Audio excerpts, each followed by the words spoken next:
Hey guys, how's it going? Today I thought I'd do a special thing that was requested of me, and I'm going to review all the books in Morrowind. So I'm using essentially a tier list, so I'm going to tier them and rank them, but I'm also going to use the official Morrowind wiki here just to make sure that I get everything. So without further ado, I'm going to just get into this and tell you what I think of each book. So this is reviewing every single book in Morrowind. So first we have 2920, the last year of the First Era. I didn't really like this one. There's a bunch of short stories about certain characters and happenings that are going on, told from a very personal perspective. So it's not really a historical text. It's also very, very long, probably one of the longer ones here in a series of books out of all of these. And the problem is these are all kind of fun short stories, but they're all kind of disjointed. And I like the first one though, where it talks about Vivek and how he's in a study and he's talking about, or talking to Sothis, to his wife about Sothis Sil, and who's going to win the battle of the Empire or them. And so this is kind of the summarization of the last year of the First Era and all the kind of big happenings that happened. But I found this to be pretty dry to read.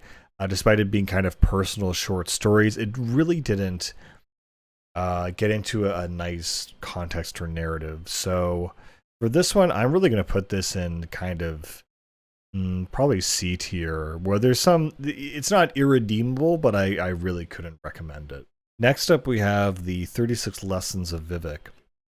And throughout a lot of these, when I first saw this, I thought, oh, this must have been a book that I missed about Vivek and achieving Chim and whatever. And Vivek's whole thing is that he knows he's in kind of like a game or a simulation or a universe. So I thought it would be a reflection on that. I think it was Kirkbride who wrote this while he was high on meth or something and spent a whole week inside his closet at home and no one could find him, but he was actually writing the whole time.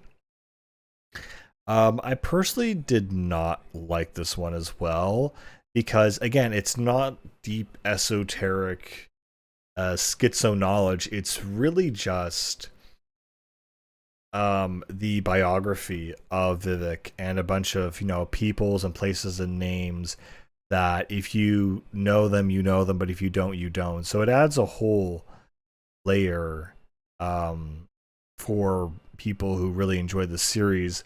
But some of it gets a little bit poetic later on, but for the most part, it's almost reads like a history book rather than actual knowledge or wisdom or lessons, even in the context of Morrowind. And again, it's also very, very long, and it's just the history of the Dwemer, the Dunmer, and everything you kind of already know already. So I would also not recommend this one. So for 36 Lessons of Vivek, I would also put this into C tier. I don't think that's really worth reading, and it's just very long. Next is ABC for Barbarians. This one is comically kind of short. I don't know if this is how it looked in the actual game, but it's the aids for Antranak, Bulger's Bane, and Comberry. So I don't know. I don't know if this is a real document in the game, but it seems incredibly short and very strange because it seems like it's designed for this site where it leads to other topics. I also have no idea why these three things are associated. I mean, the Antranak I can understand somewhat, but these two are just they're just plants that you find. Yeah, this one's a fungus. I mean, I guess you could use that for what's it, apothecary, but there's nothing that relates to barbarianism. So I'm really confused by that one. So ABC for Barbarians, just I guess C tier as well. It's short, but it's confusing. Maybe actually D tier. Yeah, it has nothing to say. Just a waste. Next is the Ader and Daedra. This one was nice and short, And it basically this one I really like this one. It kind of summarizes what the Aedra are and what the Daedra are very succinctly. Essentially, that the Aedra are Dunmer, or Elvish for ancestor, and the Daedra are not ancestor, and these refer to sort of the elder gods. And so, and this is a good kind of overview of just the mythology in Morrowind that, or in the Elder Scrolls and Tamriel in general, is that there are certain gods that are, you could say they're kind of gods like Hercules or Gilgamesh, or Odin, where yeah, they're gods, but they kind of seem to be based on real people, which would be the Aedra, while the Daedra are sort of the actual gods like Zeus, and I guess Odin might also count as an actual god, but it's a certain perception of who actually was alive and who is actually totally supernatural. And the Daedra become associated more so with evil and demonic elements later on in the series, but I think later on, or early on in the series rather, they're kind of referred to as neutral parties that entice the player into certain side quests and that, and can be mischievous and helpful and unhelpful, but the one base denominator is that they're all self-interested. So that's a really nice summary. So I'm going to put that actually in B tier. Nice little summary there. This next one, The Affairs of Wizards, I really did not like this one. Even though it's very short, it feels like a bunch of propaganda about how House Talvani, despite enslaving Argonians and Khajiit, that they still teach them in a bunch of alchemy. I guess this is interesting as a propaganda piece that's kind of saying, oh, well, we're a equal opportunity enslaver or something. I don't even know how this is supposed to help you in the narrative of the game. Figure out, oh, maybe I should go to House Tavani to learn all my spellcraft stuff. But even so, you wouldn't need a book to know that. If anything, it is a way for the dev to advertise to the player that this is where magic is learned, instead of all the people saying you should go to the College of Winterhold. I don't know, but it feels like just a weird propaganda thing that, I don't know. I don't like this one. So, The Affairs of Wizards, probably D tier, I would say. I really don't like that one because it serves no purpose to the actual player of the game, and it's not an interesting piece of lore either. It's just like a IRL advertisement, if anything. Yeah. And also just the title, The Affairs of Wizards, that sounds a lot more interesting than what it actually is about. So that's D. Next is The Alchemist's Formulary. Again, this is very technical. If you're doing certain alchemist leveling or whatever, this can help you, or at least get you started with alchemy, where it just has a series of recipes that are in the format of a book, so you can get more EXP with alchemy. So that's kind of a functional thing. So I don't know, this one kind of D tier, because it's not really adding anything to the world. It's just functional. It's there for the purpose of the player to use it, basically. Next is Ancestors of the Dunmer. This one was kind of fun. It gives you a lot of lore about their belief in rites, in the afterlife, how they respect and honor their dead, the format of their shrines and fences and things like that. And just kind of, I thought this was interesting that, all the creatures in Tamriel agree that oblivion exists, but no one agrees on its exact nature. And so it's just a general kind of overview on all the spiritual aspects, but it's written as a very dry textbook. So for that, because it just isn't written nicely, I'm going to put that into C tier. I like the fact that it goes towards explaining the lore, but the way it's actually written is just kind of very dry, like a textbook. So I got a dock of points for that.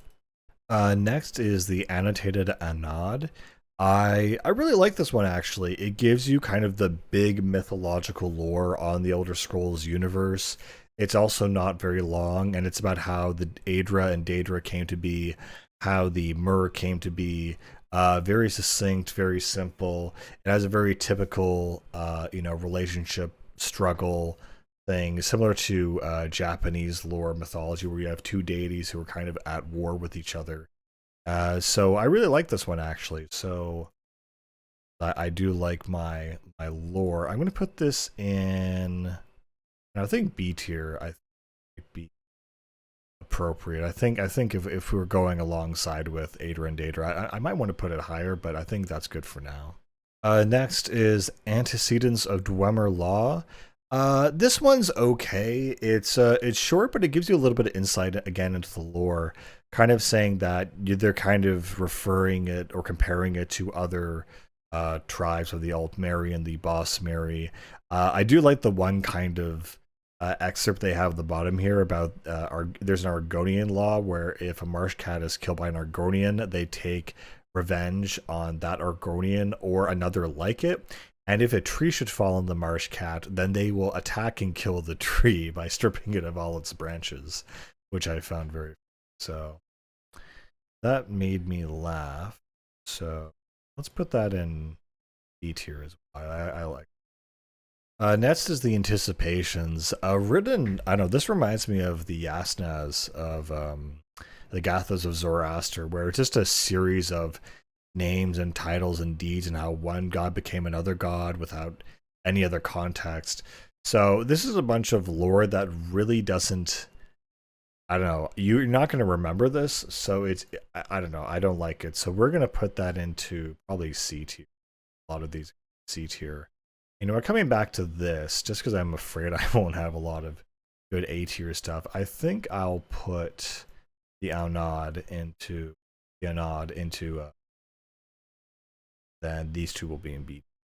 Next is Arcana Restored, a handbook. This seems to be like an actual, magic book, similar to, the Book of Solomon, but in the Morrowind universe.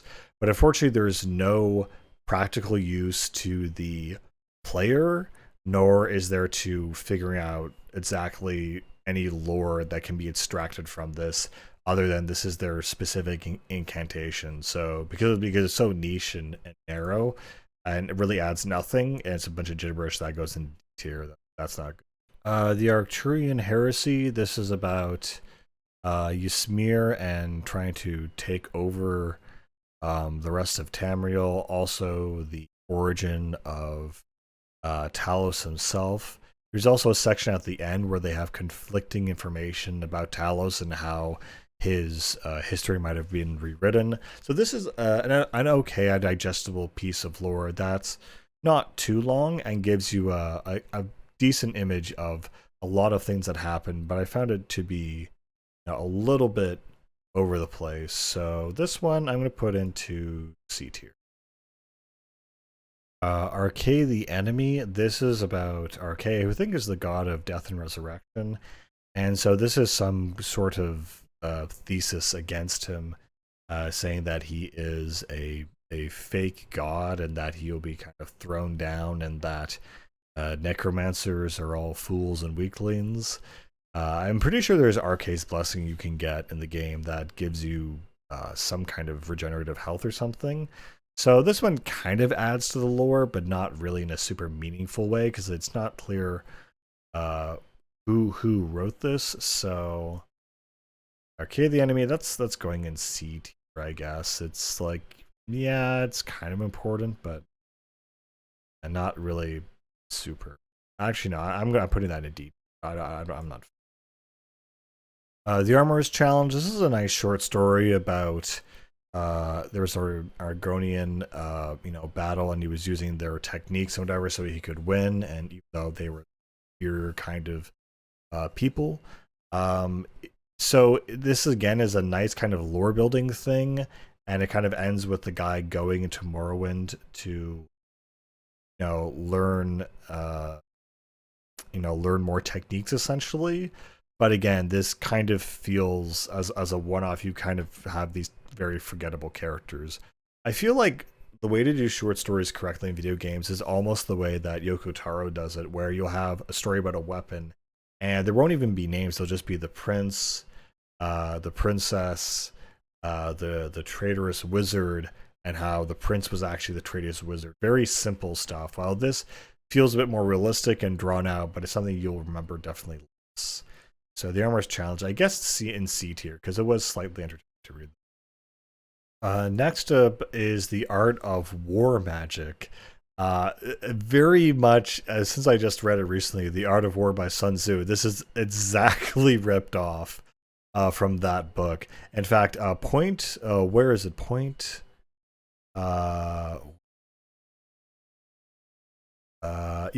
7 here. Victory in battle is only the least kind of victory. Victory without battle is the acme of skill. I'm pretty sure that's actually plagiarized from Sun Tzu's The Art of War. But this little book also has a lot of other really fun stuff in it about this one sort of ambush by the Nords and the Chimmer that had used the ice giant against them as they thought it was weather magic and ambushed them. They talk about Tiber Septon and defeating an enemy twice the size of this. This is just the Art of War. And I mean, literally, they kind of reworded certain phrases and they also added their own. Like, I think one thing that's original here is, where was it? The battle's only a leaf on the tree. If a leaf falls, does the tree die? But when a branch is lopped off, the tree is weakened. When the trunk is girdled, the tree is doomed. So that's a nice metaphor that you don't find in it, but it's in the same style and tone, while some of these are just almost plagiarized. So I really like this one. Very direct, very fun, lots of little anecdotes based off a very good book I enjoy. So let's see if I can... I'm going to put this up to A tier. I really enjoyed that one. Oh, this one's a poem. This one's Ashland Hymns. I might as well read it. What wonderful love it is to bind two souls in faith, chained together, completely together, with never a false word. Weal and woe, wish and real, woven each together from first kiss to last breath, first and last whispered in love. Not bad. Wish it would rhyme though. So yeah, I am all for short, nice poetry. So let's put that in B tier. That was the next one is the Axeman. This one was actually pretty good. Typically, it's an axe murderer style story, and if I recall correctly, the Morag Tong is the cult that's taking place at the time that you're playing Morrowind, and so Torek is this character who is this kind of killer slash psychopath. You just kind of an insight into his life and how he ends up betraying his uncle, selling fake Dwemer objects in Skyrim, and essentially kills his uncle to take possession of... Well, actually, he doesn't even take possession of his stuff. He just takes the axe. So it's a nice kind of origin story for a kind of killer, and puts a nice context into what you're up against in the essence of Morrowind. So that one was pretty good. I'm going to put that in, I think, B tier. Next we have Azura in the Box. This is kind of a short story, kind of fable about Azura and the Dwemer and Dunmer who tried to summon her. Actually, no, they're both Dwemer, and they try to. One of them is a skeptical one about the old gods, while the other one is a believer, and so they end up summoning Ashura into like a university classroom to display her power, and so they have this box with a red rose inside it, and so they're trying to demonstrate Azura's power by asking her what's in the box, or to manipulate it.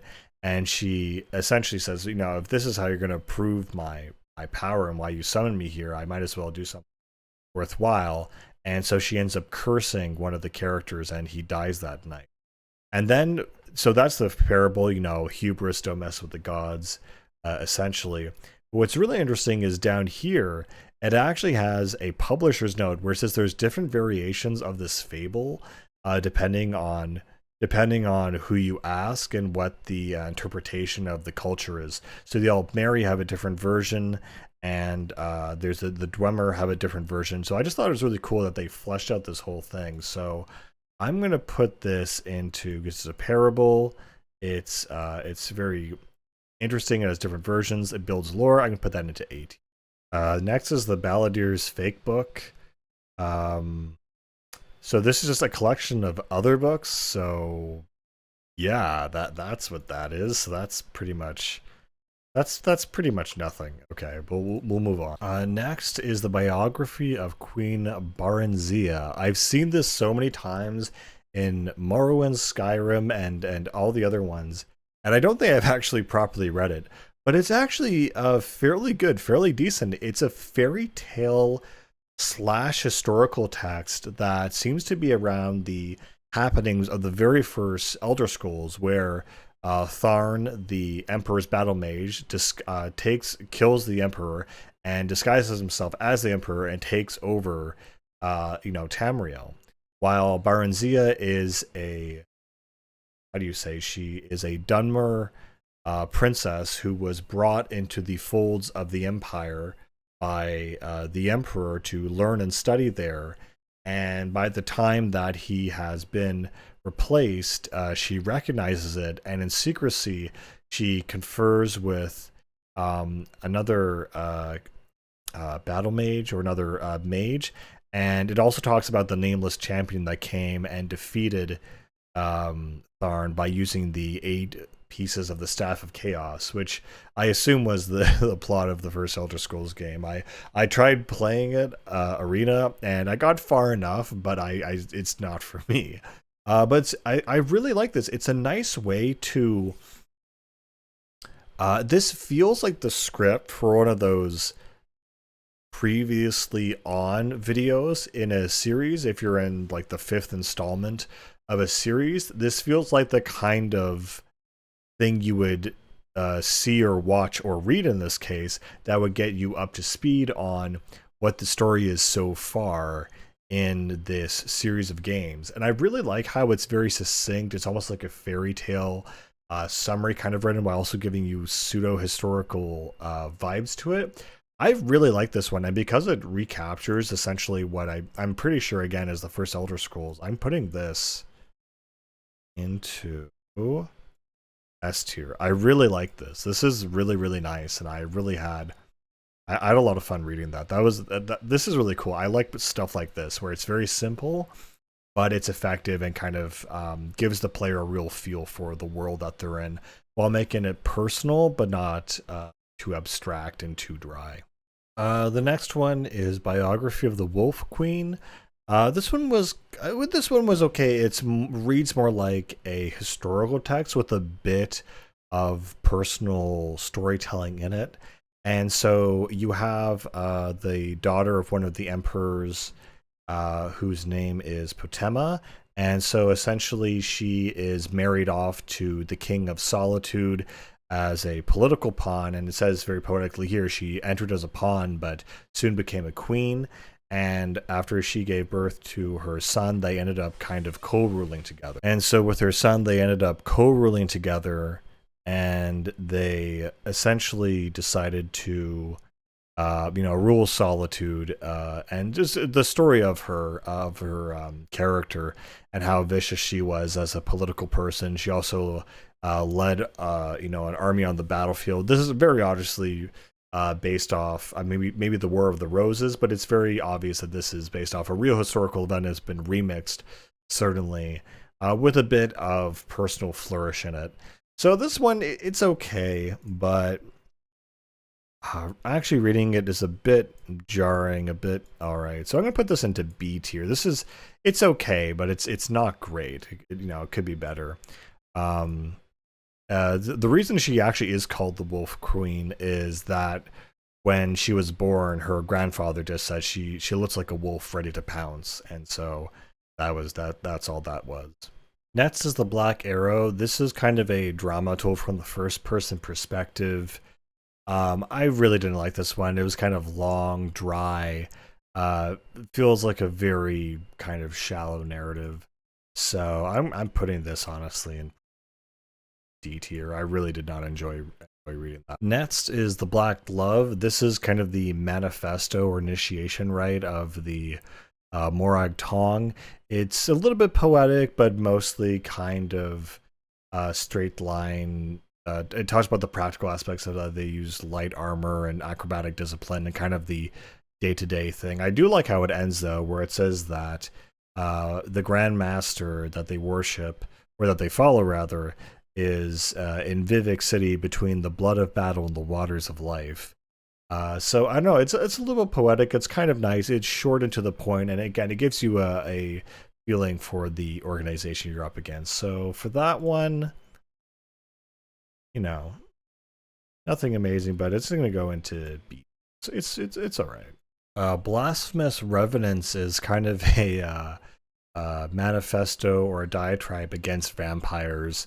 And so this kind of introduces the fact that there are vampires in the world, what they're like. You know, it ends with, you know, they should be forever raised by fire and stakes. So that's obviously what they're going for here.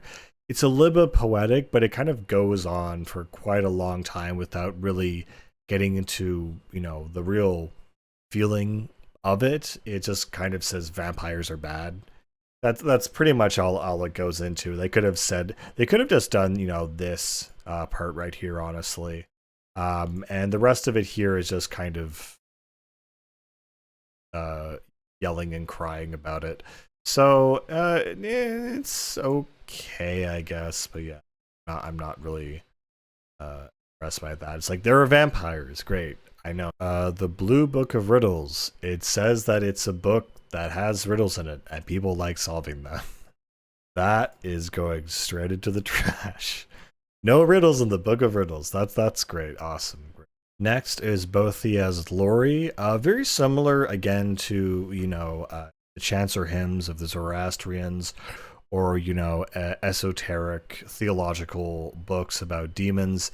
You know, Boethiah, I believe he's one of the Daedra, so this makes sense. So they, you know, pray for a short death, for a quiet death, that you don't want to anger this evil god. So pretty, you know, straight, you know, nothing really extremely interesting about the god, though. He's just an evil bad guy, which is what a lot of Daedra are, except for a few exceptions. This one's actually kind of cool. Boethiah's Pillow Book.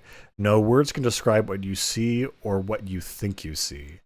Kind of a cool little. I don't know. I think that's a little bit more interesting, that the book you're actually reading is incomprehensible. It's beyond your.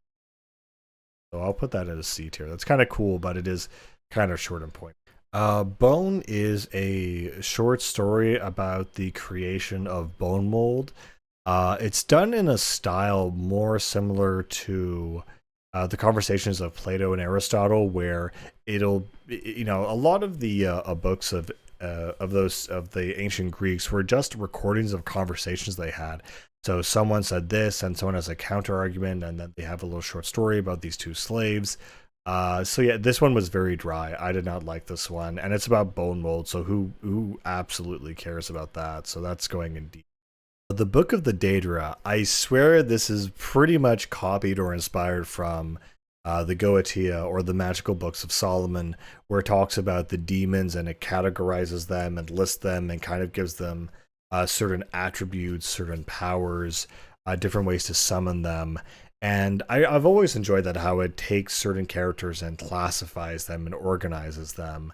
And it does this very well for the Elder Scrolls universe. And also, if you're just very much unfamiliar with all of the Daedra that are common in the Elder Scrolls lore, this is actually a great place just to get a summary of them. That, yeah, this is who this is who this is, without going into a whole paragraph about their whole history. So I really like this. This is almost like a Pokemonification of the demons in the Elder Scrolls universe. So I really kind of like that. So I'm going to put this all the way. I think an A tier, I think.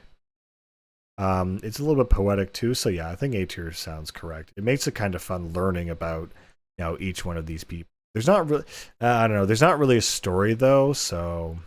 Next is the Book of Dawn and Dusk. I assume that this is written for about Azura, who is the same god of those attributes. This is what I wanted when I read the 36 Lessons of Vivek. This is exactly what I would expect, where it's a series of just one line wisdom things, like saying, you know, do not plant a seed in hell, for it shall not prevail. By breath and blood, protect us all. So some of these are wisdom, some of these are incantations on how to serve Azura. So this very much feels like a standard religious text with just a bunch of one-line initiatives and answers and a little bit of kind of poetry.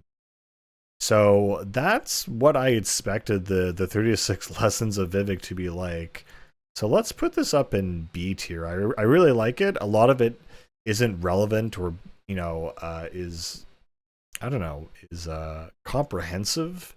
It just kind of says, oh yeah, this is how people worship Azura, but that has absolutely no bearing on the rest of how you perceive Azura in the rest of the game. So yeah, I mean, it's good. It's short, but it's to the point, but it's not super expansive.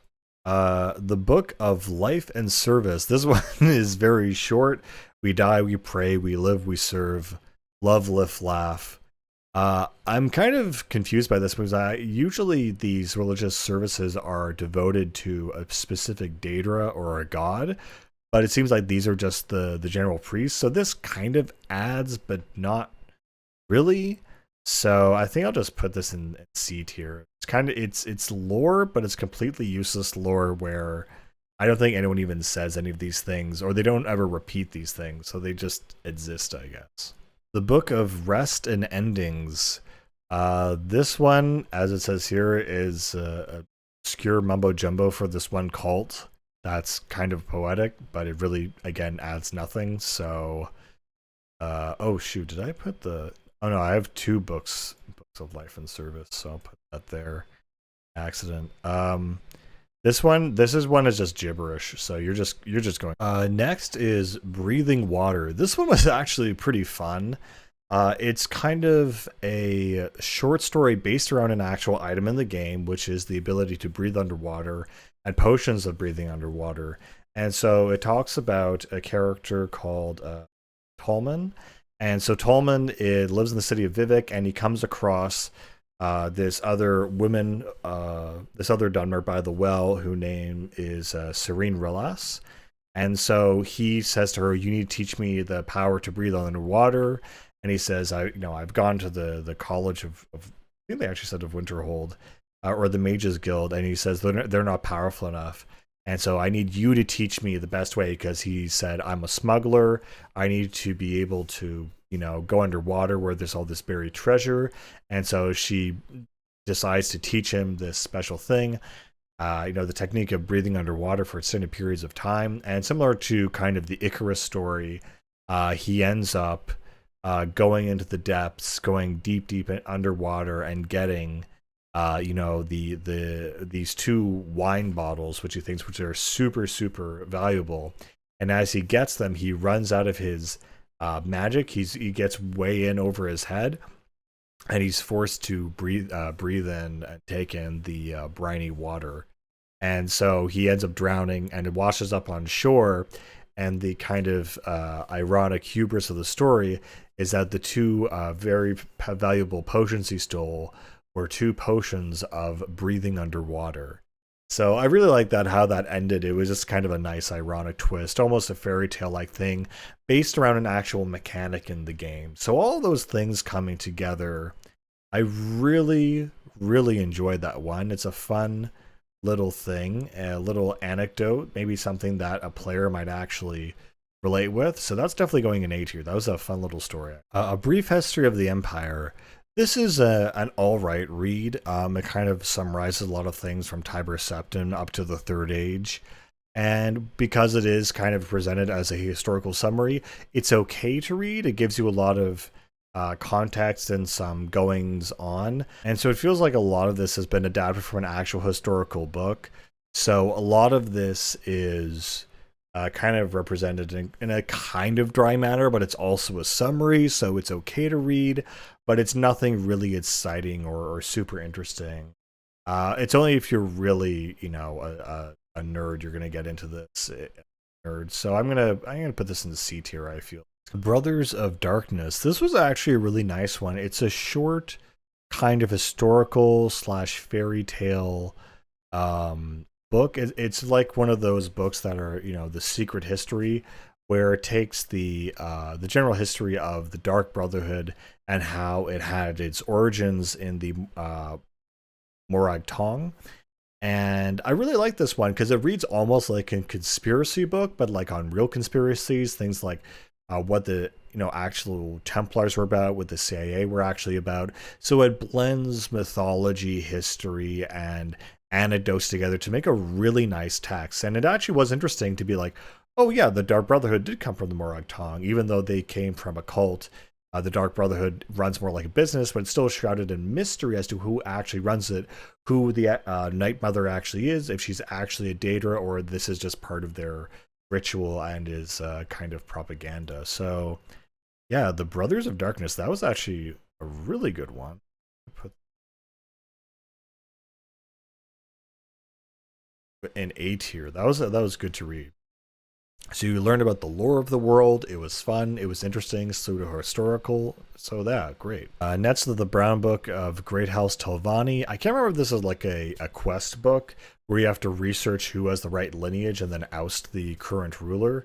But this is just a very bland thing where it just gives a genealogy and archaeology of characters. So that is not interesting at all. It's only maybe useful for a quest, so that's not. The buying game. I'm pretty sure if you read this, it increases your bartering skill. But it's kind of in the sense of bartering for dummies, that kind of style, where it talks about the history and a little bit of the culture of how bartering is done in Elsewhere, Tamriel, and Skyrim. And it's kind of like a how-to kind of book, but you're not really ever going to read any of this. But it is kind of nice they tried to put it in the context that that kind of book would exist in the world. So I guess it gets a C tier, that it kind of is interesting, but it's not fun to read. The Cake and the Diamond. I really like this one. This was a nice, well-directed short story where it was dialogue-driven, character-driven, and it's very much a setup, twist, conclusion. And so there's this woman with this huge, the two guys in the tavern have this huge diamond. And there's this one woman who is a masterclass alchemist, and she says, "Oh, I'll help. You're gonna try to sell that, but then you're gonna have to pay a percentage to your fencer. But I can turn it into a special potion, and then you guys can get, your value or your worth out of it without having to pay a percentage, because they stole it or something." And this is all taking place in a tavern. And so what happens is she ends up deceiving them by because he says they're very suspicious of her. They're like, no, we're not going to do this. And also they establish her as a she's from IROC, this acclaimed alchemist from the court. And so she takes the diamond, she grinds down, and they have a discussion about how much of the diamond they're going to use for the potions, how much is going to be left over. And so she essentially takes one of the potions, or one of the diamond, takes a chunk of it and turns it into a cake and a potion. And so one of them basically acts as a truth and mind control potion. And so she uses it to ask the guys, "What are you going to do when I'm done with these diamonds and making these potions?" And he says, "Well, we're going to ambush you after you come out of the tavern." So using the truth potion, she finds out what they're planning to do, and using that, she uses the rest of it to create an invisibility, a spell, so that she disappears, and then she also takes the rest of the diamond with her. And so because they were planning to betray her, and she basically got one over them, so it was a nice little twist at the end, and the guy just has a weird sickness for the rest of the week from his mind. So yeah, I know this one was really fun. This one was very direct, kind of universal, I would say. I really enjoyed reading that. The Cake and the Diamond. I'm gonna remember that one. Get this all the way up here. I'm actually gonna put that into S tier. That was fun to read. That was really good. I enjoyed it. Next is the Cantatas of Vivek. Very similar to, I would say, maybe the Divine Comedy or something like that. They have a religious, poetic narrative that they have based around Vivek. It tells you some basic things like he's at the Red Mountain. There's fire. It doesn't really tell you anything about him and his desires. Just the kind of the environment that he's in. So I mean, I enjoy these kinds of narratives and these kinds of books, but I'm not super impressed by this one in particular. So let's just put that in B tier. It was all right. Captain's Guide to the Fishy Stick. Apparently, this is a book about fish sticks. I don't know if that's a reference to the South Park episode, but it says you can't read it because it's smeared with fishy stick sauce. So that's kind of fun. That's yeah, that's a little bit witty. I'll put that in. Yeah, I think that deserves to be a little bit higher. That was kind of entertaining. That's kind of smart. So we'll give that a B tier. Chance's Folly. This one started out kind of slow, but got much better. So Chance is a thief in Balmora, and so she hires this, and she's very, very smart, very intelligent, very devious, and she hires this Breton kind of Conan-like guy called Ulster, who kind of come with her to raid this dungeon because she needs protection. And so it's this really weird thing that she's always changing her name. She always calls herself something else. So she introduces herself as Minerva. And so as they're going through the dungeon, Ulster, he's like a one syllable, one note tank where he says, dungeon bad, drain ring good. And then at one point he lets slip that me protect Chance. But the thing is, she never introduced herself as Chance to him, and she's wondering if she can really trust him, and if he knows more than he really lets on. And so so this tension starts building, whether or not he knows what's going on or not. And what's really interesting is what happens is that she finally gets to the ancestral tomb where all the gold is. She walks inside, the door closes behind her, and it turns into a wall. And it turns out that it was Sheogorath, the Daedra, that was actually controlling and putting all these different thoughts in her head and into the ideas of Ulster, who apparently shows up 2 months later after she starves to death, and he just takes all the gold for himself, just easily. So I know this one was a nice short story. It was kind of fun too. So Chance's Folly, that is definitely up there, and really great. Just like basic writing with creating tension when a character knows something that the other doesn't. It's really. I'm sure this is probably tied to the specific context of a specific quest or something, because I have no idea what's going on. There's just basically gibberish where it talks about this one guy who is tricked by Boethia, but then it talks about all of these things that he's being taught, that he showed them with Mephala the rules of Prisiac Endeavor. He taught them how to build houses and what items they needed in the corners. He demonstrated the right way to wear their skin. It just completely, things that sound like Sheogorath would say are just happening here. I've no idea. So, yeah, I have no idea what's going on. It's definitely, maybe it's about a specific quest where someone gets transformed into something, but I have no idea. Charwick Carnegie Letters. This is a back and forth between two characters written like actual letters about Azura and her tie to the Daedra and these different ceremonies. It seems like this is tied to a specific dungeon quest, so without the full context of where this is taking place, it's not really great. So yeah, that's very I don't know, mechanical.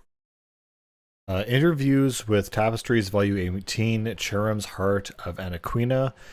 This is a weird one. This is like an actual in-person interview with a Khajiit Cherim, who essentially weaves tapestries, and the one that they are showing are the one of a certain battle, and it talks about a back and forth between these two characters, and talking about how the tapestry depicts the Khajiit stealing from the Dark Wood Elf and the rings off his body, and how they argue whether or not the stereotypes are politically correct or not, essentially. So it's kind of funny. It makes it a real world kind of vibe and feeling, but also because of the format of an interview, it's not super interesting. So it's probably a C tier. Children of the Sky. This one is very much based around Skyrim and the Nords and their kind of origin story. Not their origin story, but just a kind of mythological telling of who they are. It's really interesting that this is taking place in a time before Skyrim because it talks about how they can use their shouts to knock down people, sharpen blades, do other things where they can essentially conjure up, storms and things like that.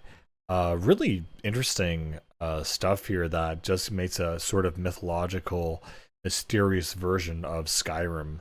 And yeah, overall, just really cool.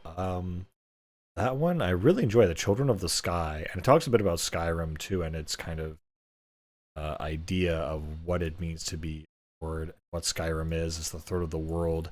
That was probably going in B tier. That was kind of nice to read. That was kind of cool. Ancient Tales of the Dwemer, Part 6, Chimvadium.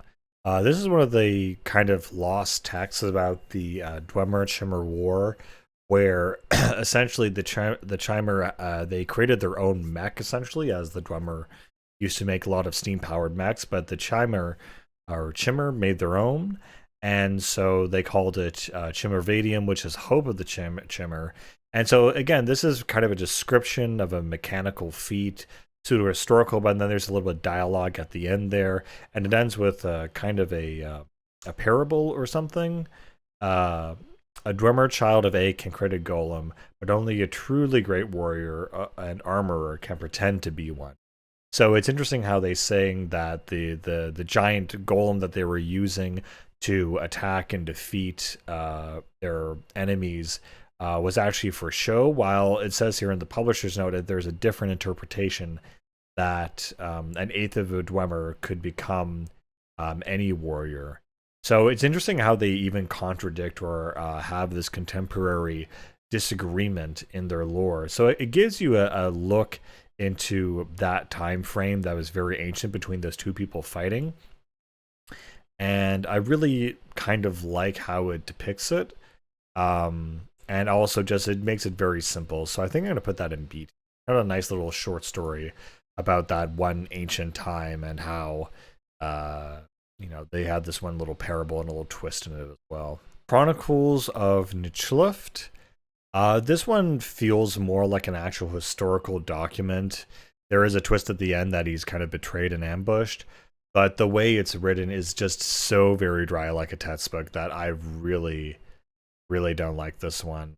So I'm actually putting this in D tier. I really don't like Confessions of a Dunmer Skooma Eater. Actually, I really like this one. It's kind of funny. The way it's written is very modern. This obviously is an anti-drug PSA kind of thing, saying, oh, this is, my story, this is my personal story. And as I was reading this, I could like read it in the Dagoth or AI voice. It just sounded so memey in a certain way. And it was very funny. But even in the end here, it's a very nice ending where it says, in short, only acknowledge these symptoms can deliver into the slave's hand the key that opens his shackles and sets him free. So I found this to be very heartfelt. It's very a personal, introspective kind of letter, and very much a sort of, I don't know how to call it. It's very modern in the sense where there's someone's personal guilt that they're airing to the world. So I really like that one. And it gives you a little bit of insight into what skooma is if you have no idea. The fact that it's mostly created by Khajiit, and that it has certain connotations of drug use and other things. So that's going to be A tier. I really enjoyed that. That was kind of fun. The Consolations of Prayer. This is kind of a guide and a directly practical aid to the player to show you, hey, these are the shrines and their common or relative effects and what they actually do for your character, since you might come across them in the game world. So this is more of a practical document. It doesn't really have much else to it. So I'm going to put this in C. It's useful, gives you a little bit of insight into each one of these deities and what they could be. But outside from that, it's just very practical.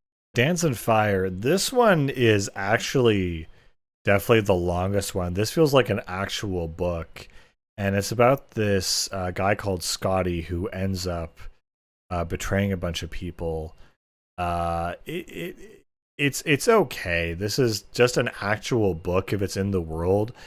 Some of these things you come across and you start reading them, and like, okay, this is like an in-game thing that's supposed to direct me to something, but no, this is a full-on book that it's kind of okay, but I'm not really a super huge fan of it. I'm gonna put it in C tier. I just don't think it really has a place, and it's not good enough on its own to justify being in a game whose story is better than this. So, Darkest Darkness. This is something I would have expected to be a religious text of some sort, but really, when you look at it, it's kind of more of a description of the different types of good Daedra, bad Daedra. It was a funny, interesting point down here. It describes the Antarak as a lesser Daedra, or elemental Daedra, which is an interesting thing I guess I never really considered or thought of, that it's a spiritual being rather than purely elemental. So it just talks a little bit more on the Daedra themselves, some of their attributes and aspects, but in a very kind of textbook manner. So I'm not super hyped up about this one. You would think a book called Darkest Darkness would be something almost poetic, evil, incantation or something. But yeah, no, it's like a textbook, not great. The Death Blow of Aberanit. This one, I really dig this one. And what's really cool, this is a battle poem that very much reminds me of the Iliad and the Aeneid. And so it's about this warrior called Aberanit who is at war with another. I think they were both Dunmer, and he's at war with a Daedra, a Dagoth Thras. And so essentially, there are these two armies that are attacking each other. And so Aberanit has a super powerful shield attack, and so does this Dagoth Thras. And so it's this kind of final moment at the end where it seems like he's been defeated, but he asks the demon or the Dagoth, how do you block? And so it says, he who was wrathfully prideful decided to lower his guard and tell him how he did it. But in that moment, he realized he didn't know. Actually, I'll just read it. He would deign to give him some knowledge of the afterlife, how his instinct and reflexes worked, and as he started to explain, he realized he did not know how he did it, and watched, puzzled, as Rangadil delivered what the tales of Morrowind called the death blow of Aberanit. And so, oh, I'm sorry, Aberanit is the castle that they're at, but Rangadil is the hero. So very much similar to Achilles or Latinus. They have this epic warrior style of poetry. What's interesting that in this format, the second last line is always of Morrowind, and so that's a really cool theme and pattern that they have going throughout the entire poem. So that was kind of neat, kind of cool. Gives you a little bit of a flavor, poetic flavor to the world. So I'm gonna put that in B tier, and that was kind of cool. Divine metaphysics adapted to the meanest of intellects. You have a bunch of text here with a picture of, I'd assume that'd be Lorcan. But when you actually, since the wiki page, where it actually translates all these symbols, and it's still just a bunch of gibberish. So, yeah, I was really expecting that to be more like a divine, like, teaching thing or religious thing, but no. Doors of the Spirit. This one was pretty okay. Similar to the last one, this is the one that I thought is actually a religious text. It talks about the waiting door, and it's this recurring thing. It talks about ancestors and spirits and things that are very relevant and present in Morrowind's lore. And I find it interesting that the waiting door sounds like this really important, cool thing, that it's the door to the afterlife kind of motif. But you never see this show up in Morrowind's story. I never remember hearing about the waiting door. It's a really cool, interesting poem, and it would be nice to have this thing as the basis for some cult or some movement or something when you have to go, find Ashura. But you never really hear about this. So, but I really like it, so I'm putting it in B tier. It's kind of nifty. Ancient Tales of the Drummer, the Dowry. This one was actually really fun to read. It's one of those classical sort of fairy tales, short stories, similar to Scheherazade. Essentially, there's Yanali, who's this ultra wealthy landowner. Like, he's the wealthiest guy in the land, and he has his daughter Genefra, who he's trying to marry off. And he will give the dowry to the suitor who ends up marrying her, and he has the most amount of money, so everyone's kind of after her. And so he has 3 tests to a bunch of people, and there's this one guy who steps up called what it was, Waylon or something. And so he says, "Oh, in order to wed my daughter, you must show yourself to be a very wealthy man." And so all the other people show up with all of their carriages and wealth and splendors and servants dressed in silk and gold. And Waylon shows up in a carriage drawn by dragons with the most ornate dress. And he says, okay, very good. But he must also be a very learned scholar. And so then there's another competition of people transcribing ancient texts and mathematics and preaching. And Waylon is one of these that can do these ancient texts and translate them into modern language. And then his final one is that his final challenge is that he who makes my daughter laugh and smile, or just smile, will be rewarded with the dowry because her happiness is important.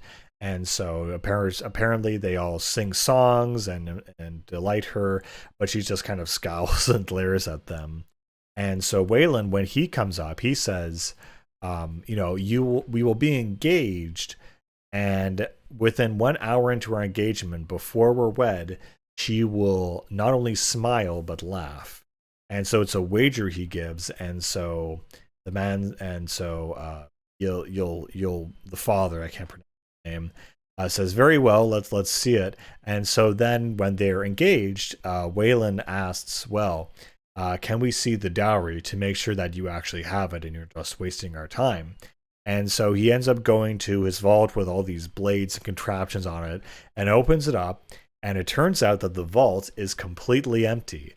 And he says, "How could this have happened?" And Waylon said, "Well, obviously, there was a young thief who eyed and aspired to wed your daughter for many years, but because he was poor and illiterate, he was unable to do so. So what he did is he stole your own fortune and used it to buy all the wonderful things you saw."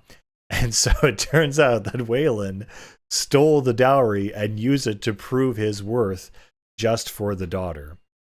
And so she ends up laughing at the irony of the situation. And they end up becoming wed. And it turns out that despite him being very poor and very lower class, that he turns out to be a great business partner with her father. And they all kind of lived happily ever after. And it kind of ends with the line that says, "The father never ever asked where he got his extra gold from." So yeah, this one, oh man, this one was actually very fun. The Dowry, that's a good one. Let's see. Yeah, I really like these kind of parable, fairy tale like stories that are kind of just one-off things that you can kind of remember, and short stories you can give to other people. So yeah, that was a good one. The Dragon Break Reexamined. This is kind of a review, a historical, talking about the Age of Dragons and how they appeared in the Third Era. It's very textbook. It's very dry, like a historical document. This could have been a lore fairy tale style thing, but it's very, very dry. So I would, honestly, I might actually put it in. It's really, yeah, no, it belongs. Yeah, it belongs in D tier. That was not. The Eastern Provinces Impartially Considered. This is like a political diatribe from a historical context where someone's doing a journalistic entry on the value of a certain province of the empire, this being Morrowind and Black Marsh, saying, "Oh, is it worth to tax and own these people and these provinces if they don't produce any proper resources?" And he says, "Well, they do have ebony mines." So this is like a political discourse of a historical perspective. So that's super boring. I don't think anyone wants to read that's really the Egg of Time. This one is depicting what is it, Keening and I forget what the hammer is called. Keening and the heart and the hammer destroying the heart of Lorcan. I can't remember if this is a quest item because this is how you defeat the final boss of the game, but I don't remember ever really picking this up. They kind of tell you, but seeing it in book format, that's kind of cool, I guess. But it's very functional, so it's gonna. Actually, no, I'm gonna put it up at least C rank because it's at least kind of useful, I guess. Fellowship of the Temple. This is kind of like a religious pamphlet about the tribunal and how to worship them, and it talks about like articles of faith. This feels like a Catholic outreach pamphlet you get, and it's very short and curt, but it really doesn't even tell you a lot about what they do or who they are. It's very much, armored only in our faith and restoration and alchemy conjuration. It lists a bunch of the people. Very boring lore building and very just painful to read kind of stuff. So yeah. Netsis Feyfolken, it's about it's a story within a story. You have a scribe that's talking to this great sage, and he's trying to illustrate this point to him about proper use of conjuration magic. And so they start taking down the story and starts telling him this other story about another mage that was trying to impress this other guy. And it's just a very long, drawn out story to give a moral to kind of be true to yourself, more or less. I really didn't like this one. Just the way it's written and worded, it was very difficult to read. And it's done in a kind of conversational manner where, similar to Plato and Socrates and their dialogues, and it's like dialogues about dialogues and about a story. It's more like a dialogue of two people discussing a story. It's almost like a book review that's written into a book itself. So there's a lot of names, there's a lot of exposition. I really didn't like this, honestly. I think you should not read this if you got the opportunity. Not fun to read. That was not great. The Final Lesson. This is a kind of short novel about a bunch of sorcerers, Dalek, Uthrak, and Lorith, and it takes place in the early First Era. So it's kind of like a novel about the goings-on between these two and how they kind of had their relationship change. But this one was okay. I really didn't get much out of it. It really wasn't as parabolic as something that was called The Final Lesson. I thought it'd be more kind of, what's the word, archetypical, but no, it was very kind of just drawn out for nothing. I did not like how this one was structured at all. The Firmament. For those of you who don't know, the Firmament is an old medieval term for the sky, essentially. And so it's just an astrological breakdown of the different constellations in the sky. And it's really funny that this didn't become a main aspect of the game series until, I would say, Skyrim, where you actually have the constellations as skill trees, which is really cool as a menu thing here. But they just kind of break down each constellation, what it means. But this is all the kind of stuff you learn as you play the game anyway, and it's very practical. So it's nice they give some lore behind it, but really it's not necessary to know a lot of this stuff. But it does add a little bit to the lore. It's just not super interesting. Like, oh, the warrior constellation is about the warrior and strength. Who would have thunk? First Hold Revolt. This one is about interpolitical dialogue, plotting, scheming. It kind of reads like something out of Game of Thrones, but not as interesting. I feel you kind of have this character, Ghialine, who's supposed to be married to the prince of the king of Morrowind, but then he doesn't want to, and so she finds a way to start a revolt. And what she does is she finds the one of the allies of the kingdom are the Tributin monks, who are allied with the Altmer, and so because they believe in pure bloodlines and purity, whatever, they're a very weak ally that they would sooner ally with themselves, and so she helps fund a rebellion. She's plotting and expecting what certain parties will do and what other parties will do. And she basically causes all this chaos and destruction because he wouldn't marry her. So it's a bit of political intrigue, very Game of Thrones style, but I really didn't enjoy reading it. It's just not super interesting without, I don't know, without the ability to really get a hold of who this character is and what she's like. You're just kind of introduced to it, and it wasn't very strong, so I just put that in C rank. 5 stars. This is just kind of a poem slash chant used by the Outlanders in Morrowind, and very much similar to, I don't know, it reminds me of the Ushanapods or the Vedic texts. So kind of classical poetry. And so, you know, that's not terrible. It's not terribly interesting, and it's not terribly poetic either. So that can get a solid C rank. 5 Songs of King Wulfharth. This one is also not really great. This is not the actual 5 songs, but descriptions of what the songs are about without the songs themselves or the poems. I guess some of these songs might be sung by the bards in the really deep lore. I mean, they'll sing Down with Ulfric, Killer of Kings, but a lot of this seems very much based on songs that may or may not have been sung in the Elder Scrolls lore. Probably not. So I appreciate them trying to add to the lore, but without any kind of songs, without the actual songs themselves, it's not super interesting. So that's a solid C tier. It'd be better if they had the songs with the descriptions of them, but as it stands, it's not great. For my Gods and Emperor, a handbook for the Imperial cult.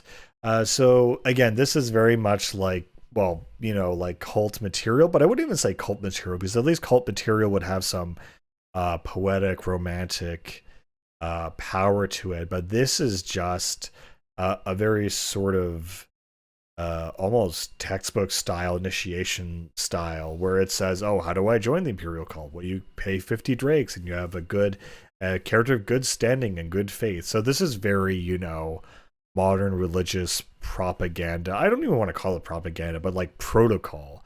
So a protocol book, for a book that calls for my Gods and Emperor, I would expect an epic poem, but no, it's just kind of a very whatever book. So yeah, you're going in D tier. For Peliagad Prisoner Log, yeah, this is part of, you know, the game lore, just to make the world feel real. This kind of reads like a normal you know, police report. You know, they're Orc, Bosmer that are being arrested for robbery, amongst other things. So again, very kind of I don't know how to call it technical language, but practical language for making the world. So, 4 Suitors of Benita. This one was actually really good. Typical kind of parable story with a twist. It's a little bit longer than the other ones. So there's this guy called Oin, and he's in love with the girl. I forget her name, but basically her husband or her suitor is very sick. She has lots of money as well as her father, and so she has all these tests saying first, oh, she'll only marry the strongest man in Morrowind. And so Oin goes to his wizard friend, who essentially says, okay, well, I'll teach you how to fortify strength, and I'll make you a potion. And you know, and he always says, well, who's the strongest man in Morrowind? And says, well, it's this guy who can lift a wagon with his finger. And so Oin goes and he challenges this guy, and he's able to hold a wagon with his pinky. And then there's another guy who's, the most intelligent, and he's writes around a mathematical formula that says that Nirn, Oblivion, and Talos are all one, while Oin goes to his wizard buddy and gets a potion and learns a lot, and so he writes a mathematical formula that proves the other guy doesn't exist, and he pops out of existence. I thought it was kind of funny. And then there's one where she'll only, and now she says she'll only marry the most nimblest man in Morrowind, and so he learns how to do fortify shield and also pickpocketing, and so he fights this other guy who essentially he pilfers his pocket while they're fighting with shields, and then his fame spreads throughout the land. And so finally he goes back to his wizard buddy, and he basically is meeting with this girl who is said to be, still, trying to get married or trying to stop being married. And she reveals essentially that all of these challenges she's been putting out are just ways to rebuff all of her suitors, that she just is trying to guard her fortune, her money, and to keep people away from her. And she says the only person she's ever really cared about is her childhood friend, who protected her from bullies when he was weak and had nothing to him, called Oin. And so all this time he's been pretending to be other characters. In each one of these contests, he's brought an alias up.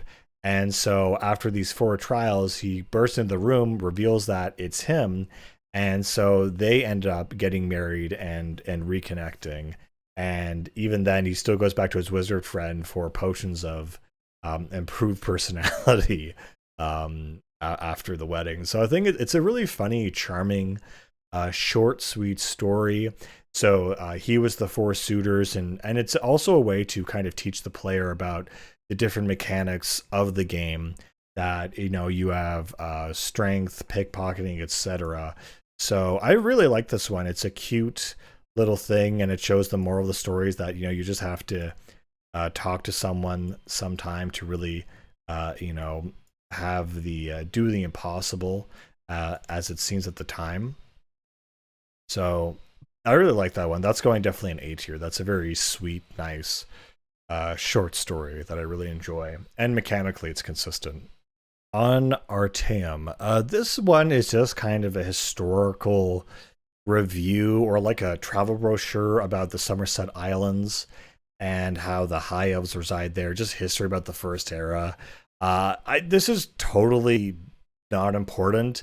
The Somerset Islands aren't even in Morrowind or in many of the other Elder Scrolls games, so this is just lore for the sake of lore. So yeah, I don't really, and it's not interesting lore either, so that's definitely going in D tier. Frontier, Conquest, and Accommodation, a social history of Cyrodiil. This one, while it sounds extremely historical and kind of bland, it's not as bland as that title. It kind of gives you the real proto-origin story of Tamriel, saying it really started, well, it said the official narrative that I've seen in other Elder Scroll games is that it all came from Skyrim, that the Northerners came from Skyrim and all the races filtered through there and populated the world, which is why it's called the Throat of the World. But here it's saying that there is an alternative proto-history. So this is kind of like a deep historical text where it talks about the evolution of proto-man and proto-Nords and whatever, and it talks about the real founding of Skyrim as Ysgramor, who was a mercenary or a man who was fleeing a civil war in Atmora, an even more northern land or something. And so that's how he came here, and there were conflicts between the elves and the humans. And they're saying there wasn't even a population of humans in Morrowind that has since gone extinct.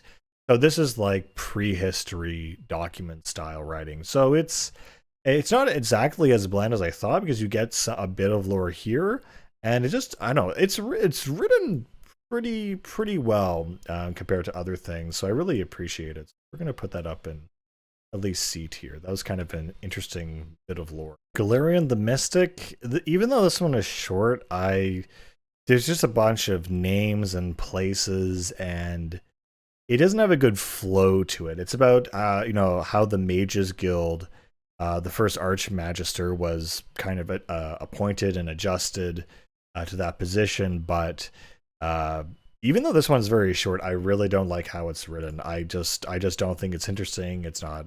It doesn't evoke an emotion. So I'm just putting that in D tier. A private paper of Galar Rothari, Buoyant Armiger. From such a bland, drawn out title, this one, I really like this one. It's a short, poetic plot story about this guy who heals his vampirism by going to a shrine belonging to the Daedra Malad Ball, and he basically makes this pact with the devil that it turns out it actually works in the end. I mean, it's a very short story, but I really like how it describes like this. I made no human my prey, only beasts, and kept myself apart from the other clankin. Nonetheless, I abandoned hope and lived like a beast. And also, I found myself a feast for a blood-drinking monster. And then it also integrates, oh, I went, back to my former post about lore. So it integrates a first-person narrative that is objective, but also poetic at the same time. I don't know. That's a very short fun story. I really enjoyed reading that actually. So, Game at Dinner, this one, again, it sounds like a good book, but it is not. Even the foreword is really enticing, saying that these are letters sent in between the royals, but it kind of says it's unconfirmed whether or not these are real or they're just superstition or works of fiction, rather, that seem so real that they might be believable but actually aren't. And you go reading into this, and basically some guy is invited to dinner and he gets poisoned and betrayed. But the way it's written is all in like the past and the past present and the past tense, and not in the present tense. And it's honestly a very boring read. So a Game at Dinner, yeah, no, very not great. In fact, I'm just Gold Ribbon of Merit. This one's an okay one. It's a short story about two guys, Templar and Stig. What's his name? Stigmar. No, Sterngepool. And they're kind of these two. It's a bro story. There's two guys competing, seeing who's the best archer, who shoots the best. And so one has this, gold, ribbon of merit, and the other guy kind of says, "Oh, well, I can shoot better than you, or maybe you can shoot better than me." And so they have this competition where to see who can shoot the farthest into the valley. And so, the one, I think it was Templar, shoots farther than him, and he says, "Oh, okay, yeah, okay, you got me." And then he goes down to his house in the valley, and he sees the arrow has actually struck directly into his ribbon of merit all the way down in the valley. So kind of those old little twist at the end. But yeah, not anything about the lore or mechanics of the game. Just a standalone story. It's okay. It's not great or anything, but yeah, it's all right. So it's good at C tier. Grasping Fortune, again, it sounds like a short story about avarice or some kind of tale, but this one kind of sucks, really.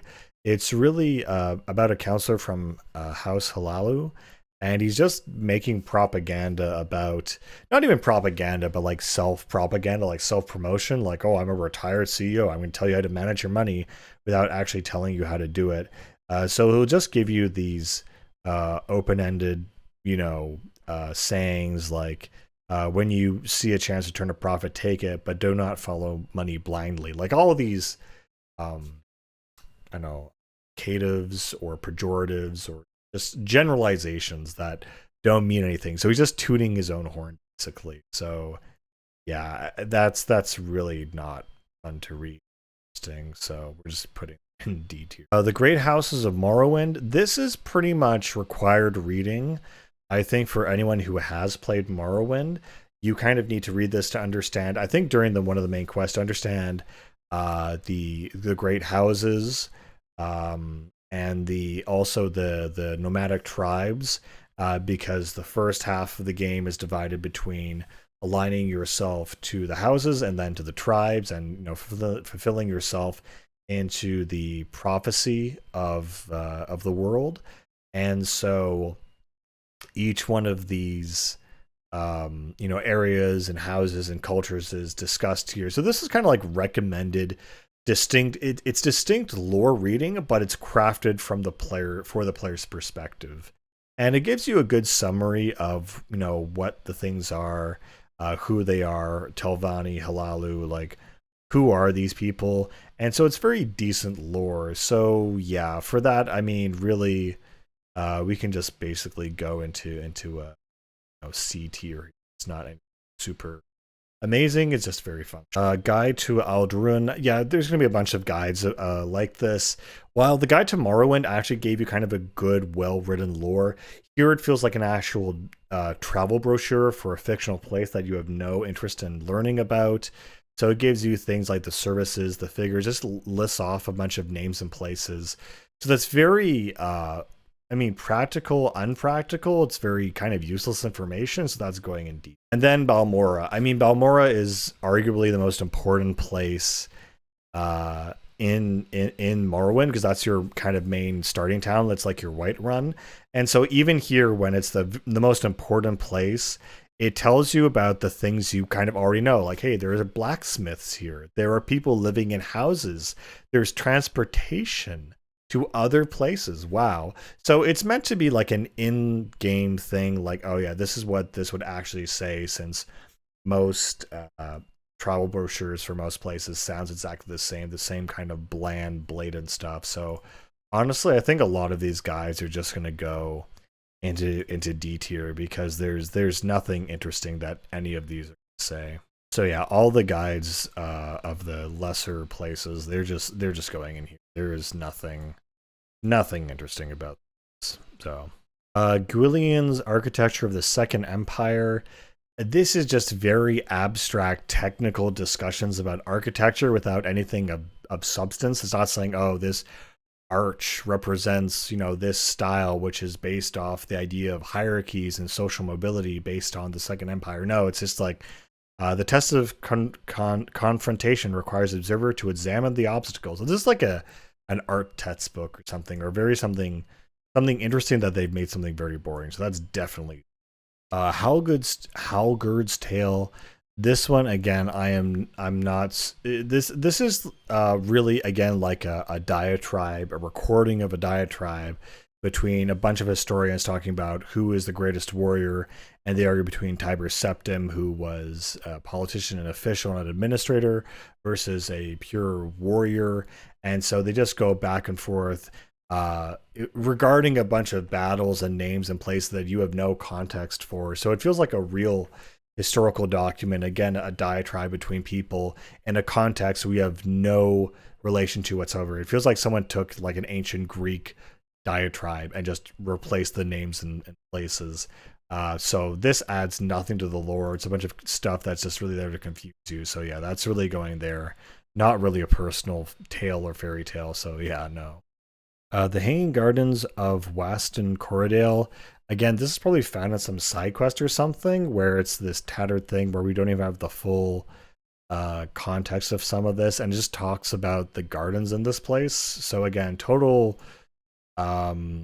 localized, I don't want to say localized, but very specific contextual gibberish that we don't need. It's not useful. Hannon's Wake. I thought this might be like Finnegan's Wake or something. I've never read it. I have no idea what it's about, but this is just an alchemy ingredient recipe list. So that's extremely functional. So that's not worth really talking about. Yeah, into Diego. Homilies of Blessed Alexia. This one was actually not bad. These are a bunch of parables, short stories, almost jokes even, about the environment and culture of Morrowind. Some of them around Selthasil and his entertainment around torturing bugs. I think this is a great introduction to that character that kind of gives you a little story about him and tells you about his nature and who he is. There's quite a few here about Lord Vivek, these two guys arguing, saying that they're the most handsome and the other one is ugly. So Vivek says he's the most handsome and he kills both of them, showing that ugliness is not only an appearance but an attitude. So really short, small stories, very to the point. And they even have ones about, Guar and mud crabs. This is like, the scorpion and the toad kind of stuff here. kind of the fables of Aesop. And so, yeah, you have the Guar and the mud crabs, and the Guar kind of realizes that even though he's a lowly creature, the mud crabs have it worse off than him, and he feels better about himself.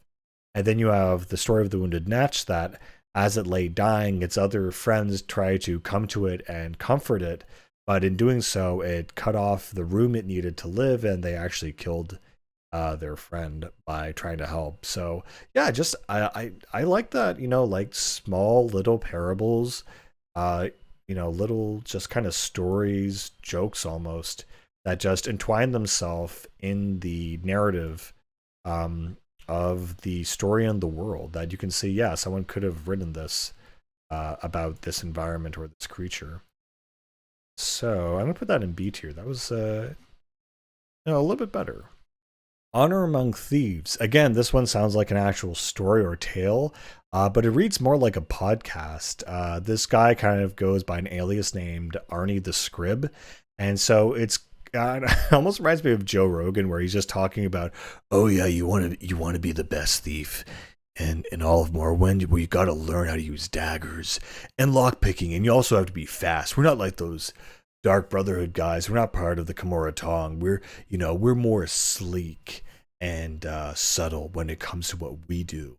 So it's this whole kind of ego podcast interview style thing, which is not a story at all. So yeah, that was kind of interesting, and it's kind of telling the player, yeah, oh, we use knives and daggers and lockpick things. Like, really, I'm shocked. I'm really, really shocked by that.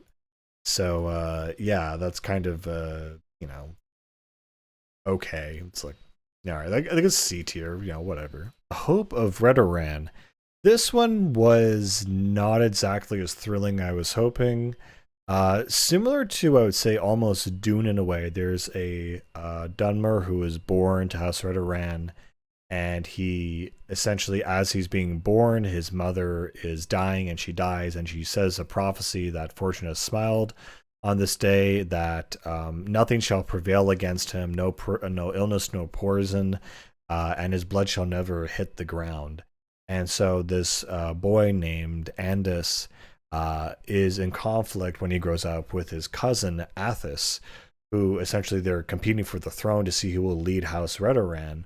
And all the bets are on Andis because he's been given this prophecy that nothing shall prevail against him, and he's been hyped up. And so Andis goes to his warrior teacher and says, oh, I can't poison him, I can't make him ill, I can't spill his blood, what do I do? And the teacher says, of course, there's the most obvious weapon of choice that will do this. And so when they come to the day of battle, Athos lets him get the first strike in, and he basically wears this special armor that hurts him. And so he proceeds to kill Andis with a club and make him bleed without ever having his blood touch the ground, and becomes the leader of House Redoran and leads it to greatness. So that is essentially, yeah, that's just the story. So it's a piece of myth slash history, which is nice, but with a little twist in there. But I don't know, I didn't really enjoy that one as much. It wasn't as interesting as the other ones, so I'm gonna put that in C tier. It's yeah. Horror of Castle Zur, Zier. This one was very underwhelming. Frankly, it's interesting that this is actually written as a play. It doesn't have Shakespearean language, but it has all the same beats, asides, the kind of motions the character does, the name and what they say. It's very much written as if this is supposed to be acted out, and they have Act 1 and Act 2 and everything.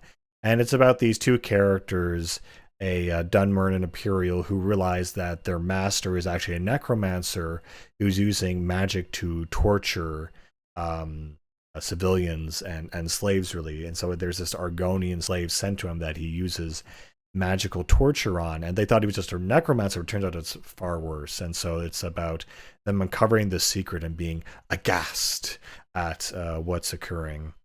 And yeah, that's pretty much it. It's not really thrilling. not really scary either. It's interesting to see that style of writing. I mean, throughout doing this, I'm kind of getting exposed to and realizing, oh yeah, this is this style of writing, this style of writing. It's honestly pretty cool as an experiment to have all these writing styles for a video game. But yeah, this a lot of them just aren't very good. The House of Troubles. The House of Troubles is a term the Dunmer used for the four Daedra, which is Malakath, Dagon, Malakbal, and Sheogorath, who inhabit and mess around in Morrowind for what was done to Azura and part of her wrath against the Dunmer people.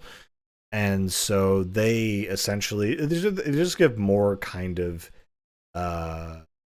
how do I say, anecdotes about the characters and what they do. So it kind of adds to the lore. It's a little bit transparent. It's not super interesting though. So I will put that C tier. It's okay. Also, the thing in this that really caught my eye that was kind of a little bit disturbing, it says that Malak Bal is the king of rape, and he tries to upset the bloodlines of the houses and otherwise ruin the Dunmer gene pool. A race of monsters said to live in Malak Amur are a result of the seduction of Vivek in a previous era. That's pretty wild. That's pretty interesting. You don't usually read that fantasy novels. How Oryssinium passed to the orcs. So this is the founding of the orc homeland, or the refounding. And so there's this, I think it's a Bosmer who owns the land of the orcs and for legal right. And so there's some legal battle where the orc called Gortwog is challenging him to it, and so because there is a fair legal attribution on both sides, they have to do a duel and fight with champions. And so they each decide how to fight. The orc decides what weapons they use, orcish, and the Bosmer decides where they fight, which is at his palace.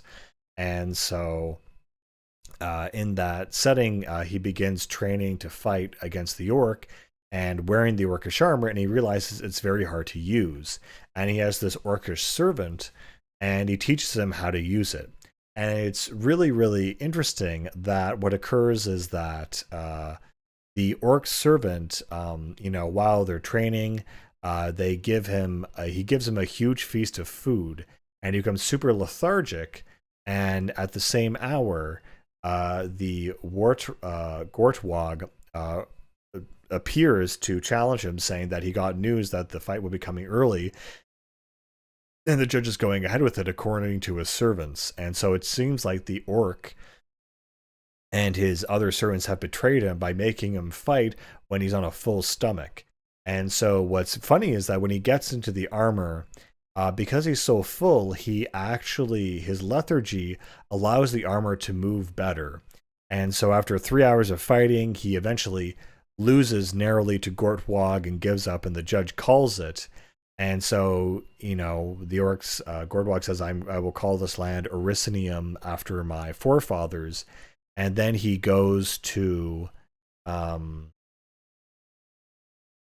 what's his face? He goes to, the Bosmer. The Bosmer goes to his servant and says, did you betray me? And he said, actually, no, I wanted to ensure that whoever won this fight would win with, who would be the strongest. And he said, I made sure that you had a huge feast so that you would fight your best possible way in that armor. All the amount of training in the world wouldn't do you well if you fought on a full stomach. And even with at your full potential, you still lost.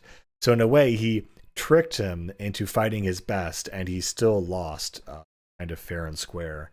And so, I don't know, that was a kind of a cool twist, kind of neat, fleshes out the lore of the world and gives you a little parable. So yeah, it's fairly good. Hypothetical treachery. Again, this is done in a play-like format where a bunch of dungeon crawling adventurers end up betraying themselves, and at the end it's a kind of like a hypothetical thing where he's talking to the sky saying, hypothetically, would my friend save me? And the guy responds, no, not a fool wouldn't save you. She'd have to be a fool to come and save you now. Surrounded. And she runs off with the treasure. It's a very simple whatever story. Nothing super impressive, and nothing really that revolves around the lore. It feels like this could have been written for any game, any setting. It doesn't really matter. So that's going to see. I'm My Own Grandpa by Gale Dole, the funniest wood elf ever. This is a joke book that is extremely unfunny. Very much like the normal joke books you have for kids or whatever. Any joke book that said it's a very funny joke book have these awful, terrible puns in them, and so this is very much like that. So, I kind of appreciate that they kind of have this stupid thing in the book that definitely reminds you of things you've read, but a bad book is still a bad book. So you can see tier. Ice and Chidden. This is a short story about one of the battles that Tiber Septim was undertaking, and it's about two soldiers who get, ambushed, with a bunch of ice magic. This one was not really super interesting. I don't know if this should go in C or D tier. It was just really, really underwhelming. It's kind of like whatever. I really don't care. Yeah, I think I'll put it put in C tier. It's kind of Imperial Charter for the Guild of Fighters. Yeah, this is just a normal document that makes it feel like this is a real club, but this is not. These are just rules and regulations, not interesting to read at all. So let's go there. Ancient Tales of the Dwemer Part 3, The Importance of Wear. This is a short story about ancient Dwemer. Again, another parable where there is a flock of sheep that has part of it has been slaughtered, and they're all kind of looking for the culprit. One guy decides to make a sacrifice to the gods. Another guy decides to make a medicine to cure the sheep of a disease that killed them. And another guy decides to go into the monster and attack a monster that he presumes killed the sheep. And it's really interesting because the Dwemer were kind of always seen as a highly rational race that even try to science and technified the gods. And here they have one guy who's a priest who sacrifices. So that was kind of interesting. And then after they do those three things, more sheep are butchered. So then the warrior goes into the forest and he finds another monster, and he hits it 5 times around the body, and then he chases it to a new location and hits it 5 times in the chest, 5 times in the groin, 5 times in the arm, and keeps going to location to location until he hits it 5 times in the chest, and then it dies, and that was the culprit that was killing the sheep. It's a really weird story. This reminds me of like a myth from a definitely non-Western perspective, it feels like, because it's so specific to hit a creature 5 times in a specific place, and the moral of the story is that the when doesn't matter, but the where does. But he just beat it up in different locations until he died. So I guess so. Yeah, this one was definitely, I think, maybe one of the weirdest. So that's gonna go right there into C tier. Incident in Necrom. This is about a band of adventurers that go in fighting a bunch of vampires in the crypts. I don't, and like, oh, you're the best bladesman in all the land. I need you to join me for one last battle. It's kind of like just an action sequence, not really anything super interesting. A lot of these, you think it's about a specific place, or it's riffing off a specific dungeon that you're at, or the context of where you are. But a lot of these are just standalone stories that don't really rely on the context. Invocation of Azura. This is the one I thought, oh, this is going to be a very strict, religious, incantation with steps and rules. But no, this is a series of lore and stories about this girl who grew up in a cult, and her mother or grandmother was in the cult of Shiagor. Sorry, no. First, yeah, she was in the cult of Shiagorath. Then she was the cult of Malik Bal.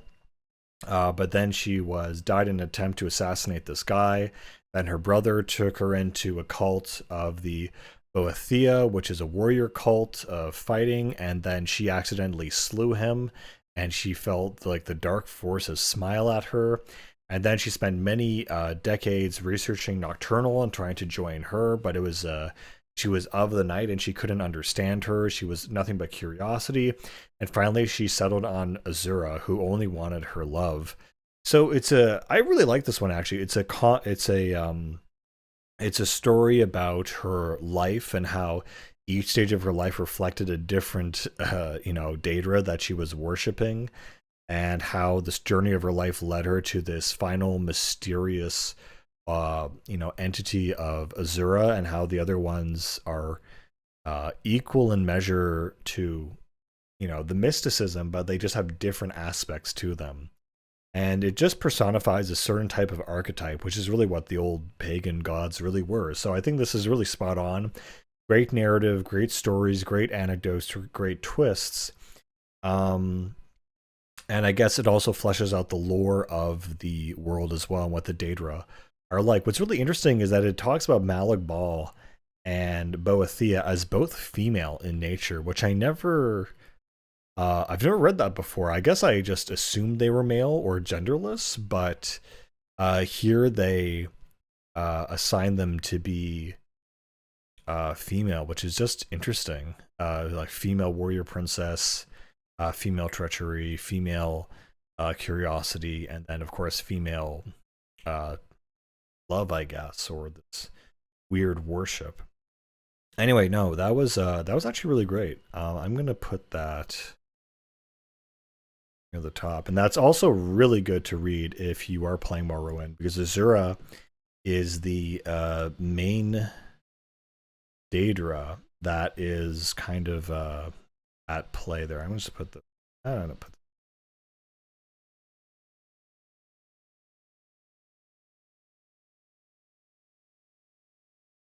yeah, Azura is the main one that it kind of invokes you and brings you to uh challenge challenge the world and whatever, and challenge the tribunal. Journal of Tar Heel.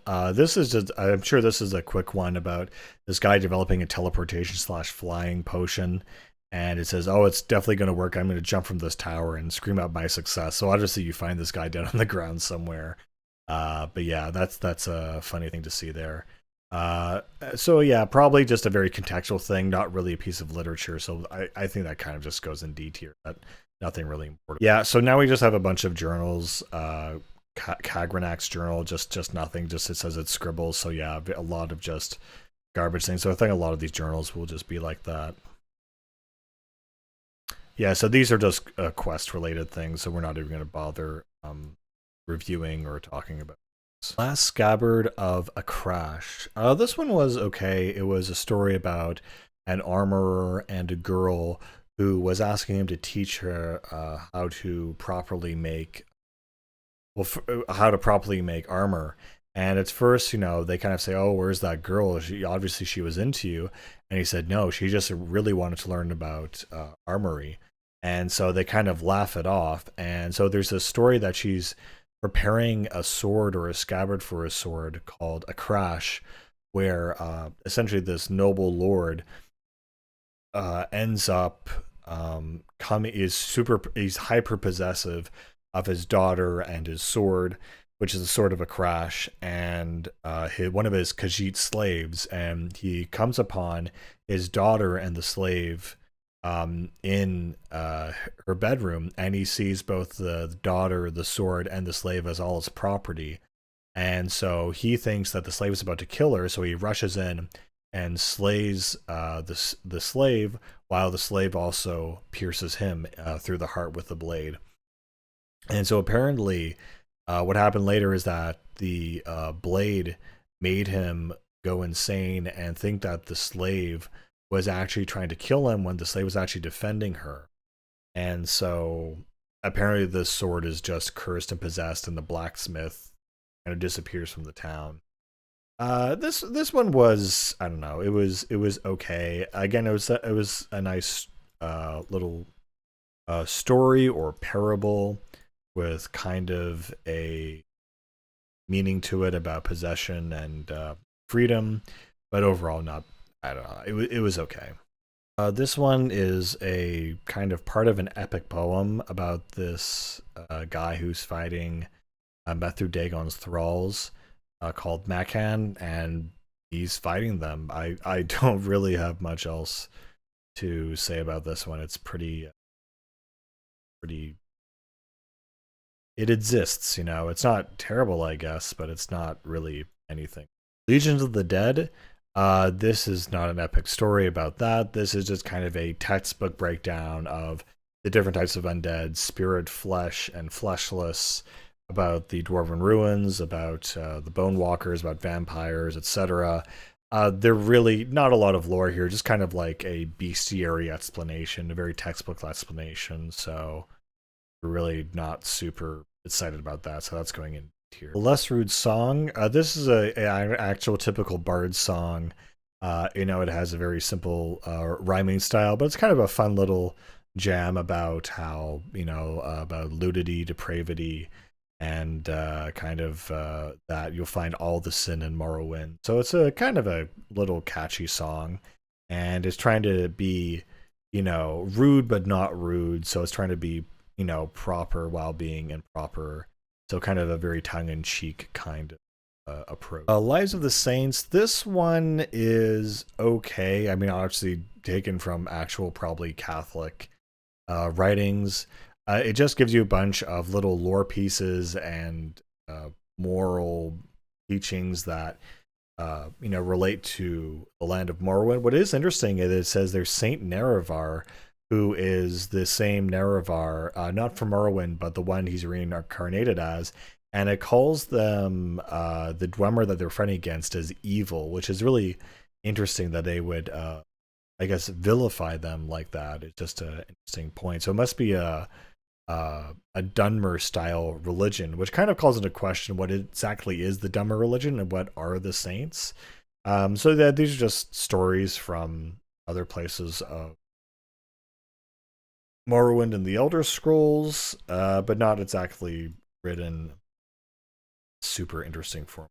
So think of The Locked Room. This one was actually a pretty fun one. It's a short story about Yana and her lock-picking mentor, Arth Camus. And so she is a young Redguard, and so her lock-picking style is that she takes a long time. She shawses the lock, she looks at it, she takes a long time. Even if it's a very simple one that everyone knows how to open, she just liked taking her time and getting to know the lock very intimately. And so he calls her a professional amateur, which really annoys him.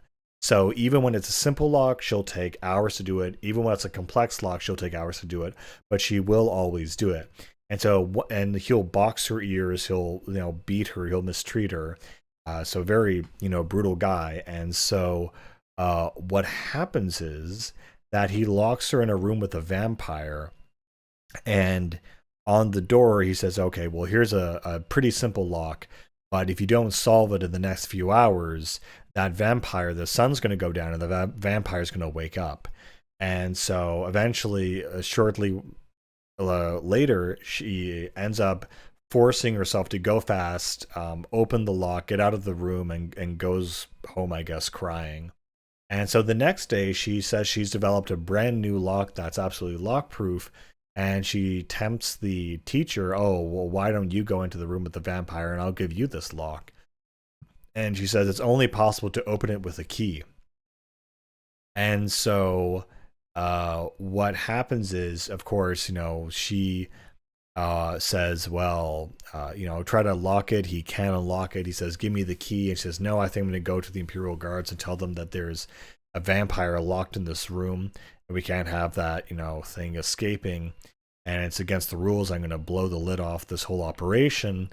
And while he's panicking and she walks away, he looks behind him and sees the vampire standing right behind him, and around its neck on a chain is the key for the lock. So it was a really cool twist at the end. So the locked room really surprised me. I thought, oh, this is kind of like a B tier, but that ending really got me. It was not just, oh, I'm gonna get my revenge on you, but I'm going to also get my revenge just by being so damn good at what I do. So that's going in 8. That was a great one, actually. Lord Journey Brett's Last Dance. This is just a song about a guy and a bunch of women who, fall in love with him. Very typical old school fashion kind of, maybe not opera, but, kind of like a stage play or something. So nothing amazing, but it's interesting to see that written style here. Let's put that up there. C tier. Lost Prophecy. This one is, this is part of the main quest. This is about the moon and star of the prophecy of the reincarnation of Nerevar. Not really much else to say here, except this is just about the prediction of your player character and purpose of the story. It is a little bit interesting, though, a little bit poetic, so at least I can boost it to C tier, I feel. It adds at least some lyrical or literary. The Lunar Lorcan. This is interesting because Lorcan is essentially the god that the Dwemer created, but here's a little sort of lore and theory behind it that makes it sound like it predates the creation of Nirn, where essentially that his spark fell to the earth and his heart or something part of him became the moon's. It says this theory holds out that the heart stories are mythical degradations of the true origins of the moons. Oh, okay. So yeah, I think that's why the moon and star might be tied to the image of Lorcan and Morrowind in general. But basically, this story is based around the idea that Lorcan is a more poetic being and not just a battle mech created by the Dwemer. So it's all right. We're finally here. This is the big one, ladies and gentlemen. The one that all the fan art is of. The lusty Argonian maid. This is so. I didn't realize how short this was. I think there's more of it in Skyrim. I remember there's at least 2 of these, but I'll try to read this out in the most inappropriate voice I can muster. This is Crassus is Curio's body play. Isn't he the guy that you meet in Balmora? Isn't that him, the shirtless dude who's totally ripped and like 65 years old? Anyway. Lissertail. Certainly not, kind sir. I am here but to clean your chambers. And of course his name is Crantius Colt. Like a pseudonym. Is that all you've come for, little one? My chambers? I have no idea what it is you imply, master. I am but a poor Argonian maid. So you are, my dumpling, and a good one at that. Such strong legs and shapely tail. You embarrass me, sir. Fear not. You are safe here with me. I must finish my cleaning, sir. The mistress will have my head if I do not. Cleaning, eh? I have something for you. Here, polish my spear. But it is huge. It could take me all night. Plenty of time, my sweet. Plenty of time. Oh man, it's so funny how this small section has spawned not so many memes, but yeah, that's all it is. That's a short excerpt from a short play, and so yeah, they even have pseudo erotica in in the Elder Scrolls. So let's see if I can.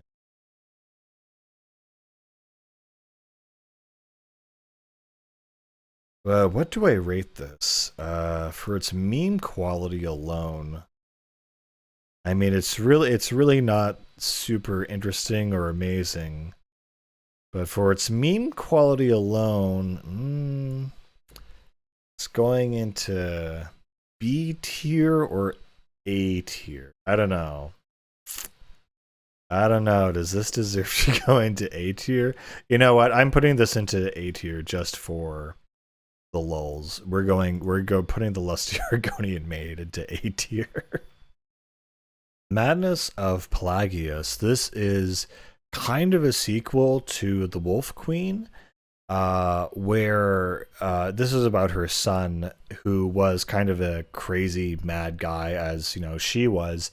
Overall, this kind of feels like a very dry historical retelling, even though it's supposed to be like a secret history kind of version of it. For example, there's one line in here that really was funny. That apparently it said that the story about him defecating on the floor just for the servants to do something is probably apocryphal, but funny all the same. It says that he was actually biting and attacking visitors, so he was just generally crazy. But again, nothing about this is a coherent thing. This isn't a work of fiction. This is a work of it's not a work of nonfiction. It feels more like a work of fiction that's been adapted. So not as entertaining as I would have appreciated or put that in. Imperial Charter for the Guild of Mages. Again, like all the other guild rules and precautions, this is just here to make it feel like an official organization. Really nothing exciting or important. The marksmanship lesson. This one was actually pretty all right. Essentially, you have I think it was Bosmer slave who was a highwayman who used to rob people. They have this little banter between him and his slave master, this woman who's whipping him with this special whip that doesn't maim but causes blood to flow. And so he said, and she says, "Well, what was your crime?" He said, "I used to rob nice ladies like you on the road," and people, started laughing at that, and he got whipped for it. And they said because he was a archer person that he should teach their son. And so I believe their son's name is Woodwill or Wadalick. And so he's just a boy, and he's teaching him all the different manners and whatnot. And so they go through this whole, they build this relationship, and then the parents try to pull them apart.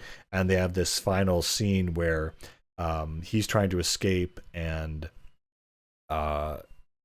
Wadalick is saying, "I can't hit my target." And he's saying, "Oh, the wind has changed, move east, aim up." And his parents are saying, "Oh, you keep missing, don't bother shooting in that direction, you're not going to hit anything." And he keeps to take 4 steps back, aim higher, and basically the Bosmer slave makes the boy shoot the arrow so that it lands directly in his neck, killing him, so he no longer has to be a slave, so he can be set free. That really got me. That was actually a pretty great ending.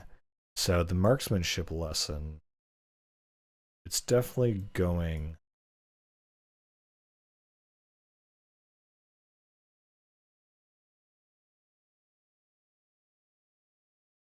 I'm not sure if this is a B tier story or I'm gonna put in B tier. Master Zorarium's Tale. This one was kind of boring. It's about this guy who knows this 2 moon dance, and they're 2 fighters, and he teaches him the technique, kind of like a shonen kind of. Really not interesting, but it still has a typical story structure. So for that, at least, the mirror. This one was okay. It was kind of more. I think you like improve your one-handed skill when you open this up. And essentially what happens is there's 2 warriors debating about whether it's best to have an offense or defensive strategy.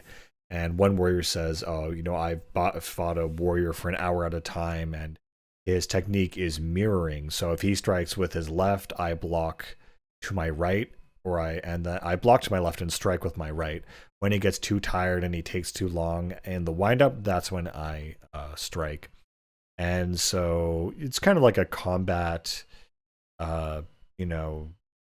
story. It's a very normal, typical Nothing really interesting or shocking there. It's pretty normal. Once you figure out what the mirror is, it's a fighting. The mirror is a book about fighting, not an enchanted magic mirror. It's pretty underwhelming, I guess, in a way. 6 units, Tactics V1. This is a slightly interesting story about the Bosmer having a war with the Khajiit, and the Khajiit used tactics of basic guerrilla warfare where they cut down trees which were kind of sacred to the Bosmer, and then lying in wait in ambush for them. So, I mean that's pretty much what that is. So, yeah. Uh, Again, kind of a story about the cultures, not just normal instructions. So it at least gets a to C tier. The monomyth, this one was okay. It basically took all the other myths and legends of the Daedra, Akatosh, the Altmer, etc., and just had a more lecture style discussion about them. So not anything I'd say super interesting or engaging, but yeah, it's fine, I guess. Yeah, I was expecting something like. Well, actually, it does remind me of Joseph Campbell, the hero with 1,000 faces, because it takes all those legends, and besides just regurgitating them, it breaks them down and kind of gives you a bit of context and insight into them, but tries to just talk about it in a more scholarly way. Mysterious Akavir. This one, I really like this. There's a bit of lore, a bit of story, and a bit of just anecdotal stories and lore as well. And from a perspective of the world that we don't really get a look at. So Akavir is the land of dragons. And so there are these other lands in the world that I guess we don't really know of. I mean, the Nords are originally from Altmora from the far north, I guess. But Akavir, it actually has 4 different races on it, and this is kind of an outline of them. You have the what is it? There's the Tisasi, Snake Palace. Okay. I don't think they have a name, but they just call them the Serpent Folk. And so there were men on this continent, but they were all devoured by the snake people. And then you have the Tang Mo, who are the monkey people, and then you have the Kalpo Tun, or Tiger Dragon Empire, who are a race of cat-like people, I guess similar to the Khajiit, who have been able to tame the dragons, and that's really interesting. And so it said they've tried to invade Tamriel 3 different times and failed.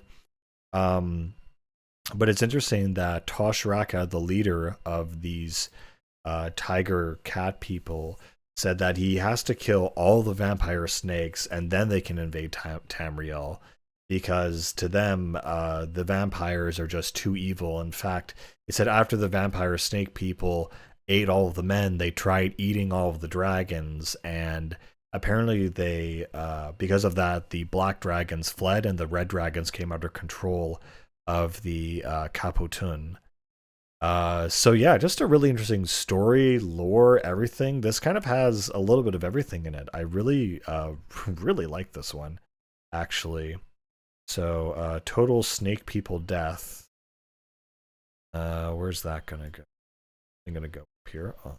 Oh. A tier or S tier? I'm kind of digging S tier. Like, I read that, and Elder Scrolls 7 is in my mind. That idea and conception of that really has taken root in my mind. So I'm going to put that in S tier, honestly, because it's a whole other world of Tamriel we haven't seen, and I'm really captivated by that description. So, Mystery of Talara. This was definitely a longer one. It's 5 parts. It feels like a proper book, a proper short novel. And it's one of these, princess reverse identities. She doesn't know who she is. She falls in the water. She loses her memory, and she thinks she's the princess. She's actually not. One of them is what the king is assassinated. They're trying to figure out how it is. And there's a switcheroo in terms of who the real identity of the princess is. This one was okay, but it just, if you're going to do something that kind of lengthy and long, it really needs to be of a certain quality as well. And just, I don't know, mysticism, the unfathomable voyage. This is more like a discussion or explanation of what mysticism is in the Elder Scrolls universe, where it's used by the I'll never pronounce that, but the Pidgix of Eternum, on which I believe is part of the Somerset Isles, and they essentially say that it is a type of incantation or magic that taps into the Daedra energies and the Ethereus itself. So it's kind of like an advanced kind of magic that is very ancient, very old, and that they kind of use. So that adds, a fair amount of lore to the world, not very relevant. So, but it's interesting. So we'll put that in C. I got Gasta Cavata Cavacus. This is a bunch of Elsewerian gibberish. In the language of Slowed by a necromancer. I assume that it was in the Khajiit language, but yeah, that is just absolute gibberish. So we're just gonna put that right. Oh wait, no, that one right in there. Chunak's Fire and Faith. This is a short excerpt. Very much it feels like, like a Greek kind of story about how someone traveled to the certain islands to talk to someone. And so he says that, their philosophy is the understanding of the self in relationship to its heart. And it says he just bows and respects them. So this is ancient Dwemer stuff, I guess. So yeah, that happened. Nothing amazing, nothing really super incredible, but yeah. I mean, I guess that adds to the little. Nerevar, Moon and Star. Again, I'm pretty sure this is part of the main quest. You just need to read this about who Nerevar was in the olden days and how he joined the tribunal, and just that a prophecy he will come again. So just very basic stuff, but it has a nice, prose to it. It has a nice, prophecy structure to it. So it's at least useful in that it's not an instructional thing. I think we're really discovering a pattern here is that C tier, D tier is anything that's very instruction based or kind of technical, that's practical and not fun to read. C tier is lore, but written from a historical perspective that isn't very entertaining. B tier are short stories or lore that's interestingly written. A is really interesting, well done lore or really well done short stories. And S tier is a combination of short stories and lore, and also you're learning something about the universe. I think lore short stories are most entertaining things to read so far. Night Falls on Sentinel. This one was okay. Short story about a woman in a bar, a tavern, and this guy that she's trying to hire to make someone disappear non-violently. And as he describes his methods and how he did things and who he's gone after, it turns out that he and his collaborators went after the king and queen. And it turns out that the woman goes outside and reveals she's wearing the king's armor, that they're actually still alive, and now they found the perpetrator, and now they're going to use his own torture methods against him. He went on this rant how there's 67 pain points in the body and the perfect way to torture someone, so they use his own methods against him. So yeah, that's pretty funny, I guess. Pretty. And Picture Book of Wood. Wood is pretty, wood is nice. If one looks good, I'll make it twice. Great. Very, very, very, very nice. Notes on Racial Phylogeny, 7th edition. This sounds very dry, but it's actually quite lewdly interesting on the mating habits of the races of Tamriel. So if you're into shipping any characters, this is kind of a must-read, I suppose. And it does have some pretty interesting nuances. So men in Mur, all the elf races, can reproduce offspring with apparently more of the traits coming from the mother than the father's side. Apparently, Argonians and Khajiit are not able to reproduce with humans. They can, of course, have intercourse, I suppose, to some extent, but it seems like cannot get pregnant from such actions. That's why no hybrids exist, and they talk about the bone structure of the Khajiit and their fur and how it's just so incompatible with humans that no pregnancy is possible. It does talk about one-off situations that are very rare, such as copulations with Daedra spirits and even orcs. And so it says that a orc-human relationship, whether male to female or female to male, would be considered total social ostracization in that community and society. So that kind of intermixing, while it is possible between orcs and humans, is heavily socially forbidden and completely ostracized.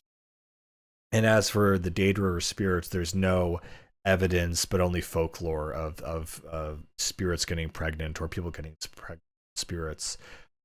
So yeah, there's a whole racial, sexual diatribe in the Elder Scrolls. So that's pretty interesting. I'm going to put that up there probably with, there we go, probably with B tier. It's interesting to read. The Old Ways. This is building on the Aeternum Island religion of mysticism, and this is more from their own mouth how they profess their philosophy. And so they talk about how they worship the gods, how they think of the gods, and how they struggle with imbuing men with power and also goodness at the same time. And that if one of them becomes corrupt, then they have to forsake themselves of all their teachings and their power, or in extreme act of honor, kill themselves. So this was, I would say that's pretty interesting. It builds on the lore of the world. Definitely going up here on Morrowind. This is a nice sort of short historical text that gives you an introduction to Morrowind. I'm sure this is the first one that almost everyone reads when they start the first game or start a first playthrough.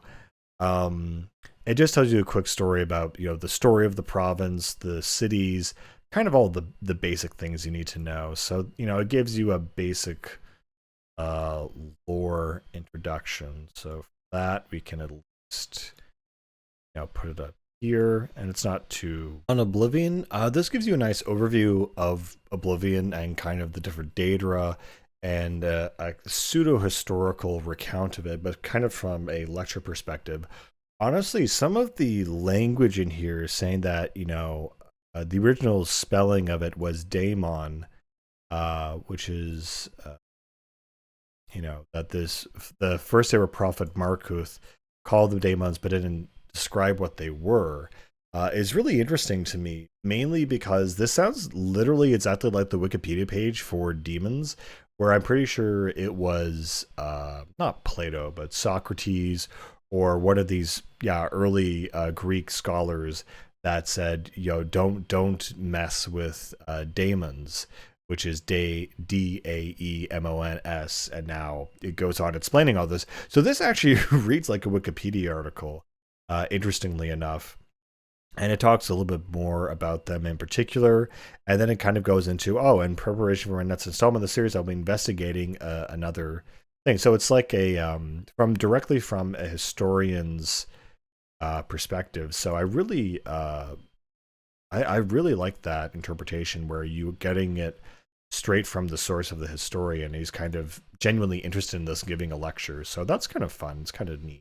On the preparation of the corpse, this is kind of addressing down from a necromancer's perspective on just the different burial rites throughout the Empire. So you have, I like how it breaks it down into Somerset, Hammerfell, Skyrim, High Rock, etc., and gives their own kind of rights, nuances, the pros and cons to necromancers, and then more so on different types of corpses and how you can best, resurrect them. So this is like a necromancer's guide So it's not exactly something that I would want to read.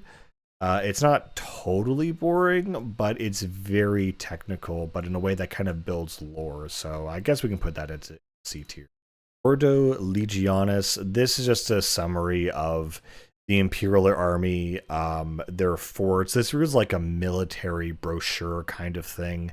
Very dry, very boring. Talks about the types of weapons they use, athletics, etc. Just man, like I don't have time or to read that. So yeah, very boring. Origin of the Mages Guild. This one was so. It kind of gave you, how did the Mages Guild start? And of course, it started on our Artaeum in the Somerset Isles. Essentially, there was this conflict between. I think it's interesting that one of the first magic users called Iachesis, which sounds very Greek, and so they were arguing if they should make potion spells open to public knowledge or keep it hoarded for themselves. And so they had to end up making an organization or guild to control the outpouring of knowledge. And in that, I kind of like how it ends here, where it just evolved into a bunch of political infighting. So that's, kind of interesting, but again, not something you really want to read. It's not super interesting unless you are you are specking into a mage and a sorcerer and you really want to know the origin of your craft, then I guess go ahead, but it's not super interesting. I've overview of gods and worship in Tamriel by the scribe at the Imperial University. So yeah, this one reads as an actual university thesis paper. Even the structure of the paragraphs and everything, it feels like an actual written paper that you would see at the university level, and kind of a description of their practices, the reasons for it, the traditions. I think there's one good quote in here where it says by the Wood Elves is that one man's miracle is another man's accident. So yeah, this is kind of a lore building thing, like, oh yeah, they actually write like this in universities and they have universities. So for that, I'm gonna at least say it's not terribly written, but again, not something you really want to read, but it builds lore and characters, so that's a C tier document. Blah. Oh, whoa.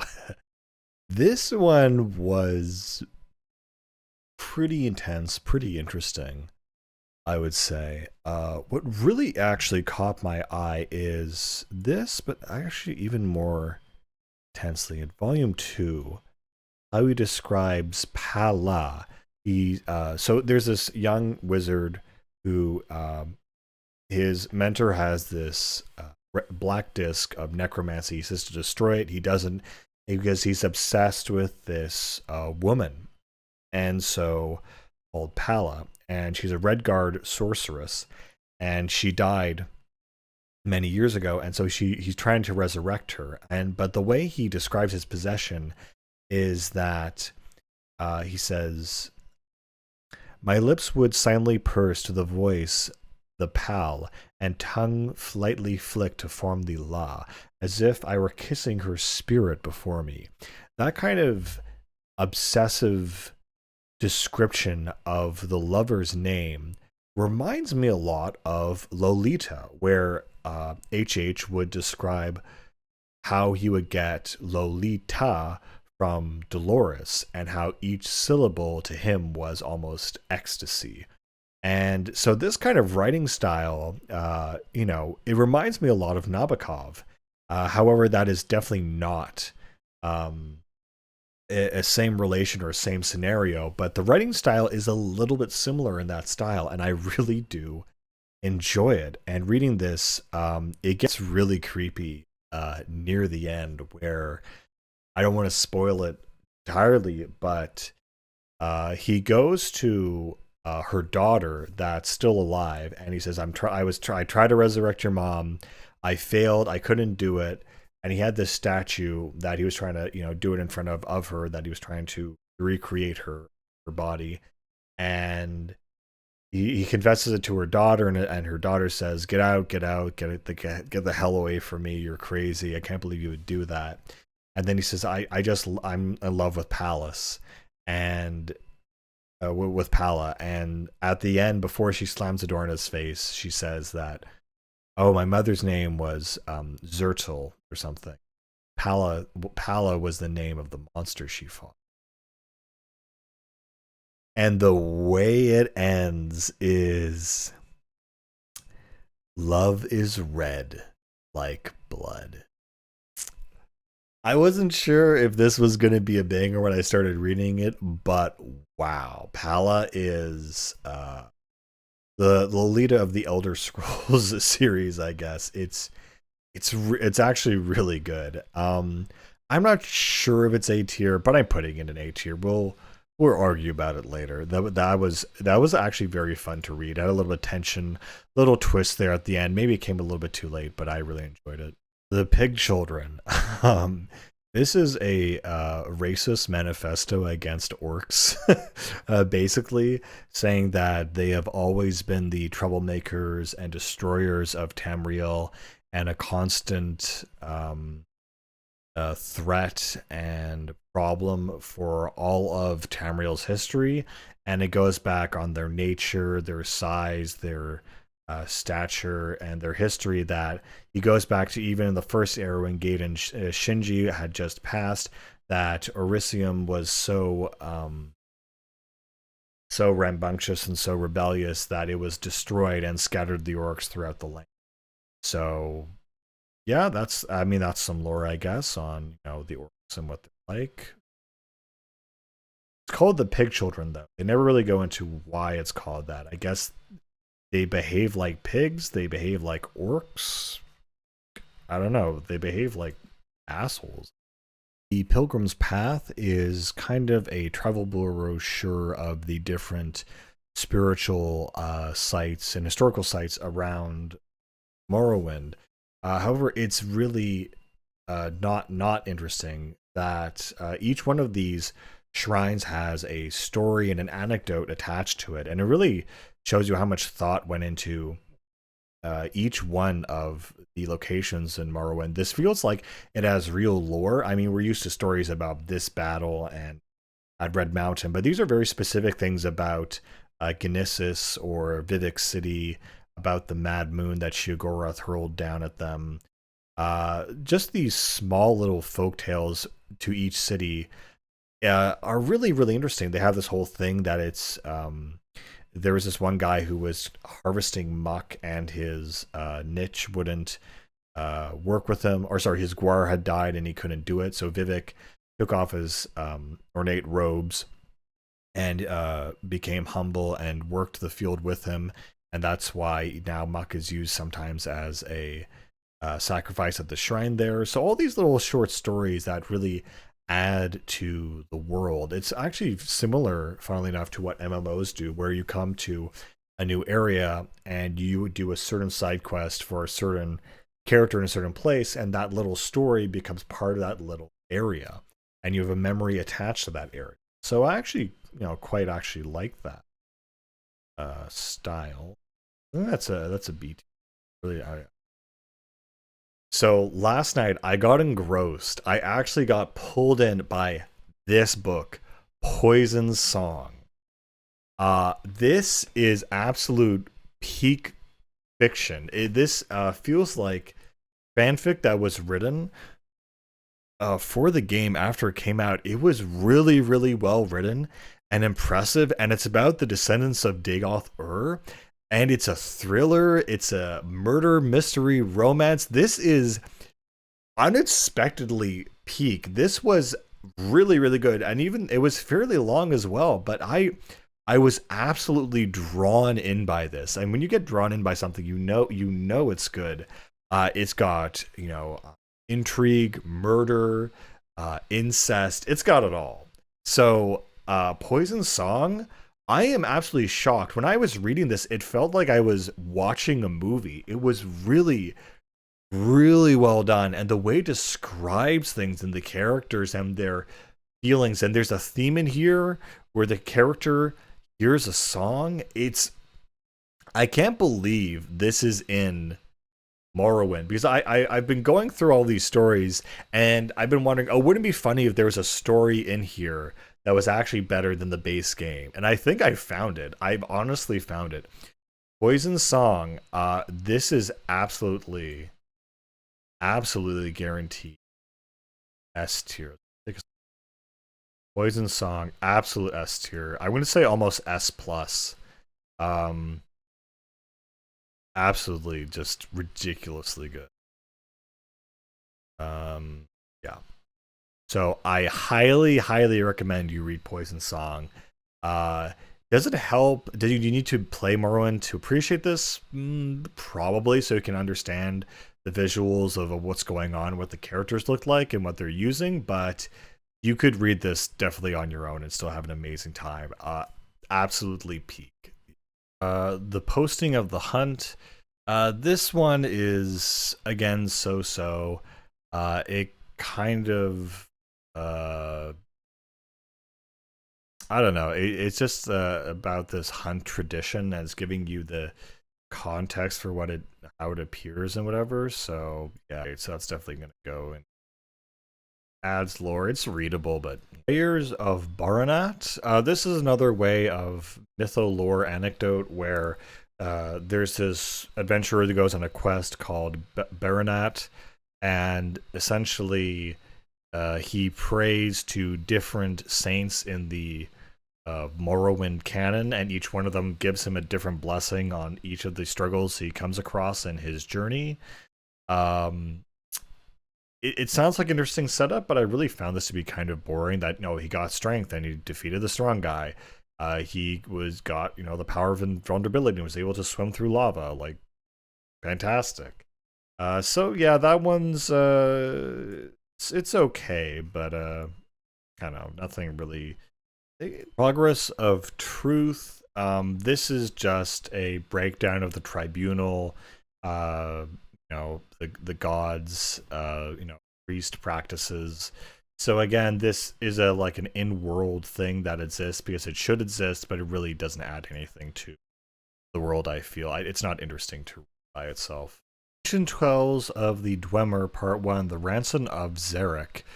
This one was, again, a fun story about how initially there's this boy called Zarek who is kidnapped, and his mother receives a ransom note saying, "Will be touched shortly with our terms." And when she goes outside, Zarek is already there, and she says, "How did you escape?" And so he tells the story that essentially they were driving in their wagon, they were ambushed, and he was kidnapped by 3 Nords. And he said he studied their weakness, and he found out that their pride and vanity was their weakness. So for each one of them, he challenged one to a swimming contest to swim across the lake and back. Another one he challenged to jumping over a gouge in the earth, like a crevasse. And the third one, he challenged to hold up a large tree that was so heavy it toppled on him, and that's how he made his escape. So all the while, he never attempts to make an escape through in any of these situations when he could have just run out of fear, but he instead challenges all 3 Nords to different trials and tribulations that all become their undoing. So this was a fun one, I would say. Let's put this up at B. I think the real Barnazia. Man, I'm sorry, I cannot really recommend this one. Especially if you're reading this as you're going through Morrowind or Skyrim or Oblivion. Again, this is all very much based on the first Elder Scrolls. And if you don't know that, and you haven't played the first Elder Scrolls, or you haven't even read Queen Baranazia, which gives you the summary, this is like the Chronicles version of her life, where there's lots of dialogue, lots of internal things. At one point, she complains about getting fat. She talks about her diet, how she saw the soldiers milling about, all of the boring, not important things about this person's life you get a peek into. So even though I think I rated this one almost S tier, this one is all the boring things about it. So to take a story and make it boring is no easy task. So yeah, I'm definitely putting this in C tier. This is it. I mean, it's important to the lore, but it's very, very long. I think it's one of the longest ones here, aside from Poison Song. But it's no, this is not what we're The real Nerevar, unlike the previous one, it does not give a super hyper detailed account of this guy's life, and if anything, this is also just another summary, and it doesn't really tell you anything controversial except that he had a magic ring that made him invulnerable. This feels like it's telling you what you more or less already know. It doesn't go on too long, but there's nothing super interesting about it. So yeah, this is also going. Realizations of acrobacy. Uh, I guess they had the acrobatic perk and they wanted to write a story about that one perk. So you have a magician who's judging all these acrobats, and yeah, that's pretty much all this is. So it's not terrible. I mean, it is a story, I guess, but it really adds.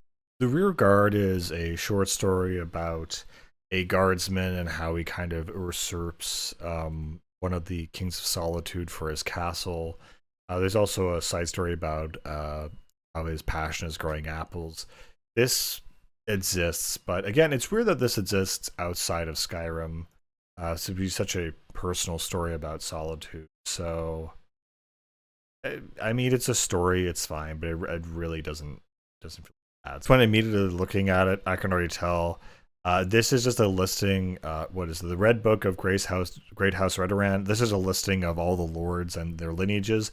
I'm pretty sure you have to use this in the main quest to confirm that there is some descendant of this house that is illegitimate, and therefore you can oust him and take the opinion of the politician or the house leader that you want. But yeah, this is a very functional book. So the Red Book of Riddles. Frankly, I don't even get some of these. The first one with the Drake, that kind of makes sense. It implies that drakes are undead, which I guess might be part of their lore.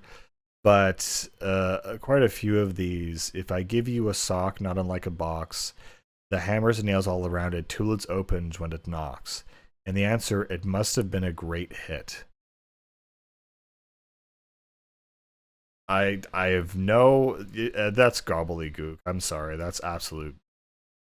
No, you do not get a pass for that. Redoran Cooking Secrets. Again, this is a superficial functional book.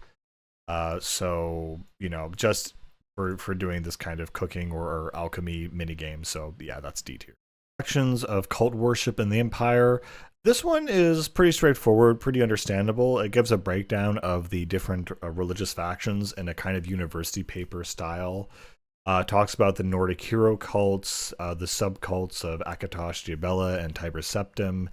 How even though the Empire is a secular, globalist, essentially religious, anti-religious, open economic zone, they have all these multifaceted, multicultural religions all interweaving, and multi-religious would be the word.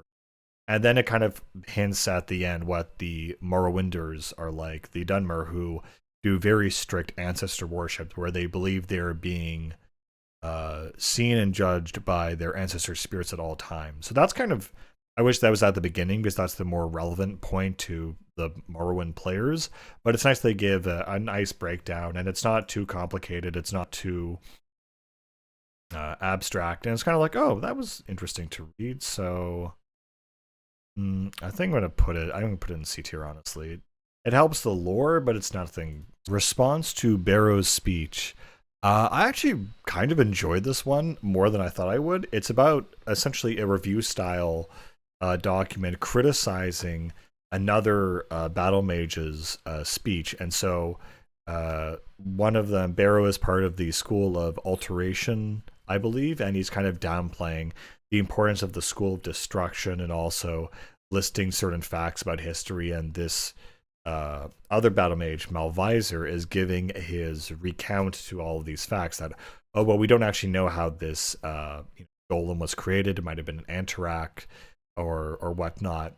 I really enjoyed this, how it had all these counter arguments and pinpoints in this debate that really doesn't matter, a debate style format document. I actually enjoyed reading this more than I thought. It adds to the lore, and it's kind of fun to listen to. So I'm going to actually put that in B2. It's actually kind of fun. The Ruins of Kemelze. This one is a very obvious riff or interpretation of the old, I don't know what to call them, but the old sort of adventure books of the British exploration era, where they would go into the deep jungles of Africa or South America and find some giant diamond, and they would meet with the local tribes and learn their language, and all that kind of adventure literature is pretty much this. It's about this adventurer that kind of goes to the ruins, and he says, "Oh yeah, we assembled the expedition at Sedayanin." So it's very much of that ilk, and there's also very little dialogue between the characters. It's all descriptive of what's happening, what's going on, what are the places and people like, as if describing an adventure to someone else. So I've never been a fan of this kind of literature, and even this, well, the way this was written, it was okay, but nothing that really made me go wow. So I think that's a good C tier. Sarioni's Sermons. Again, this is the document that I really expected to be called the 36 Lessons of Vivek, where Sarioni is giving a recitation of these types of lessons and mantras of a Vivek worship cult. Forge a keen faith in the crucible of suffering, engrave upon thine eye the image of injustice. And then it goes on, to say there are 4 or 7 pillars of virtue. And then they kind of give thanks and grace to each one. Thank you, Lord Vivek, for your valor. I shall not quail nor turn away, but face my enemies and my fear. So again, this is a great document. It's not super long. It's short enough, and it gives you an insight into what people think about Vivek. I don't think I read this one when I was playing Morrowind, and I think this should be almost a required reading as you enter Vivek City, because it gives you that extra context, and I do kind of like it. So honestly, I'm going to put it in B tier. I do actually like that, and giving Vivek more of a character around the cult and the people who actually worship him. Secrets of Dwemer Animunculi. Interesting. I think that's homunculi, but with Annie for animated. I've heard androids, robots, machines, androids, but animunculi. If anything, that's a cool word, but these are just drawings. They don't really add anything, and plus, you don't see these guys really until I think that you do see them in Morrowind, but you don't really see, my most vivid memories of them are from Skyrim and Oblivion. So that's just still going here though.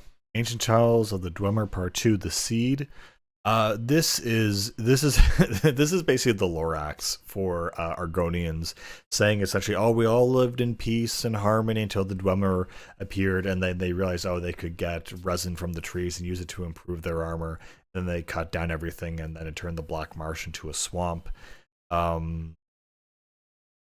not super exciting. Kind of interesting, I guess, for the lore, but not a great short history on Morrowind.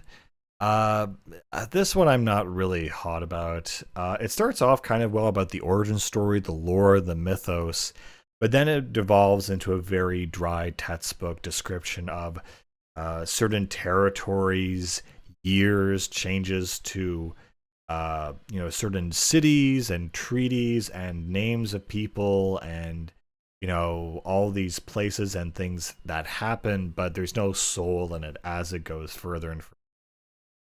So because of that, really, yeah, not a great Silence. This one was kind of tongue in cheek. It's based around the spell Silence, and there's this one assassin who learns the spell, and I can't remember if Silence or Muffle, because Muffle makes you quiet, but Silence does something else where you can't hear anything, as it turns out. And so it talks about this assassin learning this spell from a guy in a tavern, going on a quest, slaying this thing. And when he comes home, he meets his wife, who he says he can only see like once a week. And she starts lecturing him, saying, "Oh, what if you had died? Would we have enough money to support this house? You had me worried. I can't stop thinking about you, and what would happen? And you shouldn't go out doing all these dangerous things."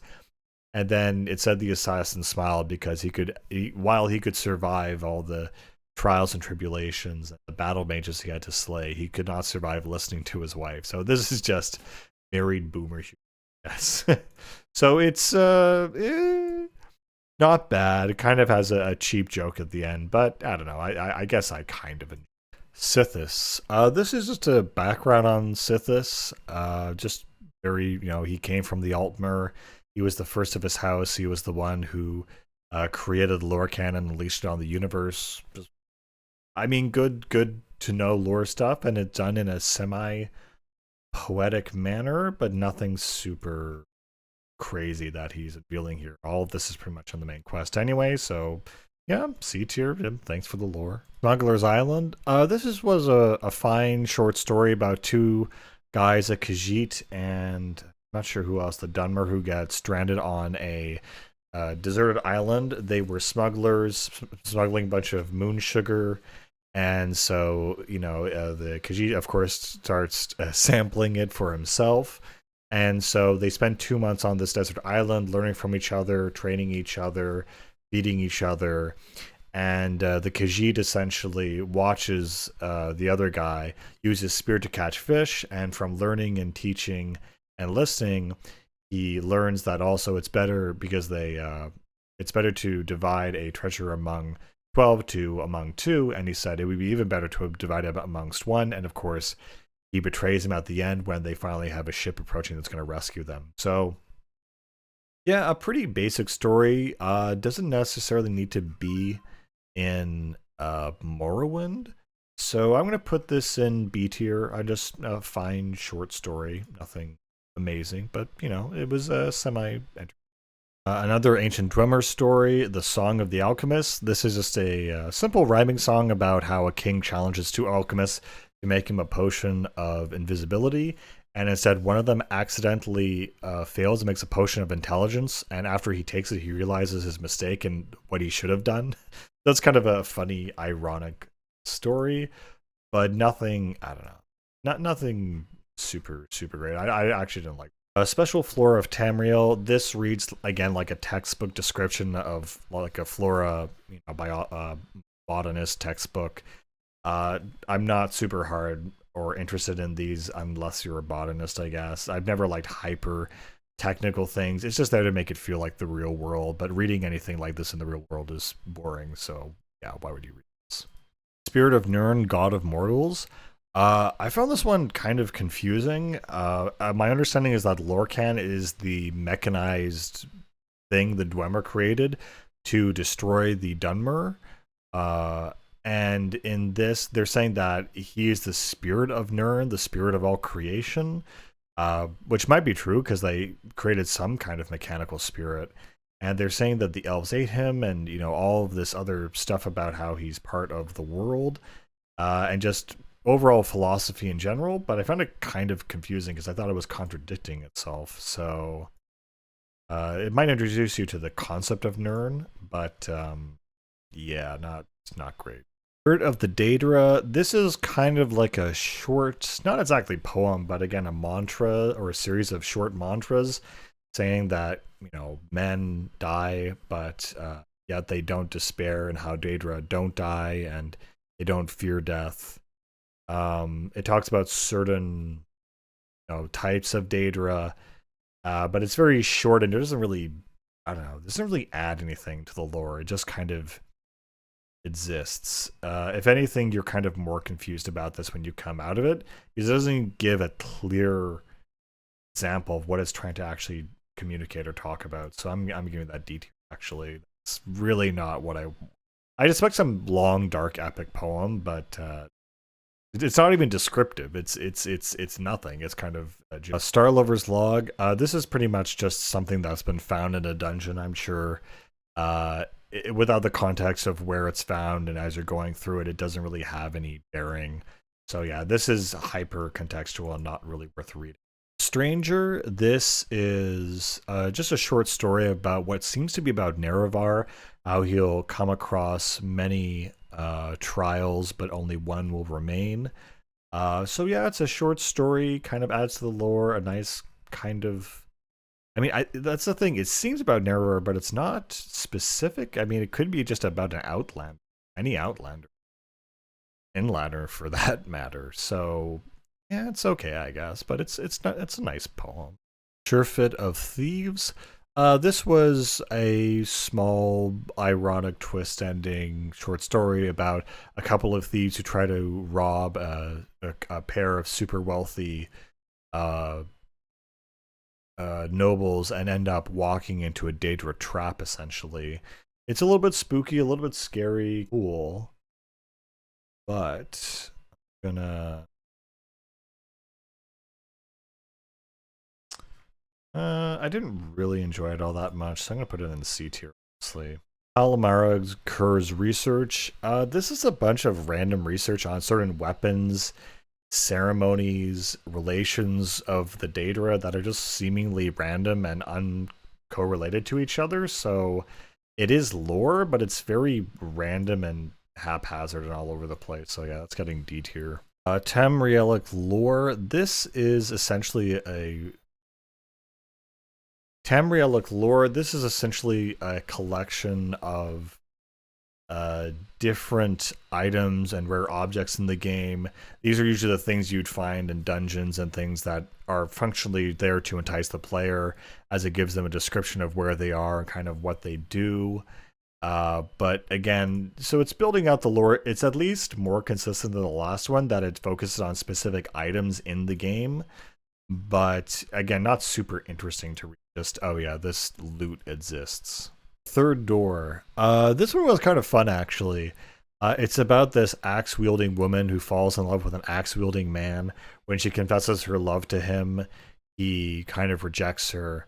And so those emotions of dejection and disappointment attract the Daedra of Sheogorath and another one. And so they entice her to this magical room where there's 3 doors. One where there is the man that she loves, the 2 is a demon, and 3 is an exit to freedom. And so I think there's also someone else in this situation where she chooses first the door to her right, which is freedom. She takes that, and the other one decides to stay behind because she's still obsessed with the man she loves, and she opens the door on the left, and it turns out it is him, but only his top third half behind the 3rd door. So kind of a dark, interesting, funny, mischievous poem. I actually kind of like this one. It's really kind of messed up, shows you how the Daedra operate and what they think about their shenanigans and whatnot. And yeah, no, that was a fun one. That was good.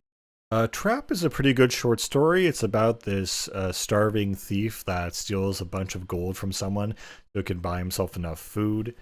So he won't be hungry anymore. He ends up getting chased on the country roads, and he ends up getting locked up and kidnapped by a vampire who keeps him in a cellar and uses him as food. So there's a nice ironic twist there at the end. That was a fun one. I'm definitely going to put this up in B tier. I really like these short ones where it has a true nature of orcs. This one really talks about their origin story from a mythological standpoint. This was actually pretty interesting, as it's similar to the Dunmer. The orcs descended from a Aldmeri called, what was it, Trinimac. And so Trinimac was consumed by Boethia, and inside his organs, he was essentially transformed. And I don't know if he got out of there. But as he was transformed, the orc population transformed and became what they are now. And when Trinimac was transformed inside the bowels of Boethia, he became Malakuth, also known as Malakath. And that's who they worship. They're essentially an ancestor that is a Daedra. What's also interesting is that Malakath is called short for Orky in Skyrim, or Old Knocker, and that's how you get the term orc from Malakath or Malak. Yeah, basically, orc is short for Malakath somehow. So that's a cool little piece of lore, an interesting aspect of it. As to where this fits on the list, I don't know. I kind of liked it. It was a very short, consistent lore. I'm actually going to put this in B. And a story and anecdote. So yeah. True Noble's Code. This one is again more preaching a propaganda about the House of Redoran, about this is the morals, what it means to be a good person. So nothing super interesting here. Very much just preaching about nothing. So yeah, that's going in deep. Named book. This again was a short, ironic story about a thief called Ledos, who is talking about the aspects and virtues of being a thief and trying to teach his rowdy apprentices how to properly steal from someone and stab someone. And it feels kind of like almost a Tarantino movie where they're talking about the nuances of stabbing someone in the back. He says, no, you want to stab them in the throat using the one-handed technique, because that way they can't scream for help, which, lessens your security risk. And so this guy says, there's never been honor among thieves, but there's always been pride and skill and technicality. And he's obviously this older gentleman. He has his own study he retires to. And so it's about them. They pull off a heist. They get the gold. He goes back to his place. And of course, the ironic twist is that the students that he teaches how to silently stab, they do it to him as he is sleeping. So, yeah, pretty much. That's what that is. Again, for it to be called Unnamed Book, I don't know. I think it should have been called something a little more interesting. But yeah, no, that was a fun read, I'd say.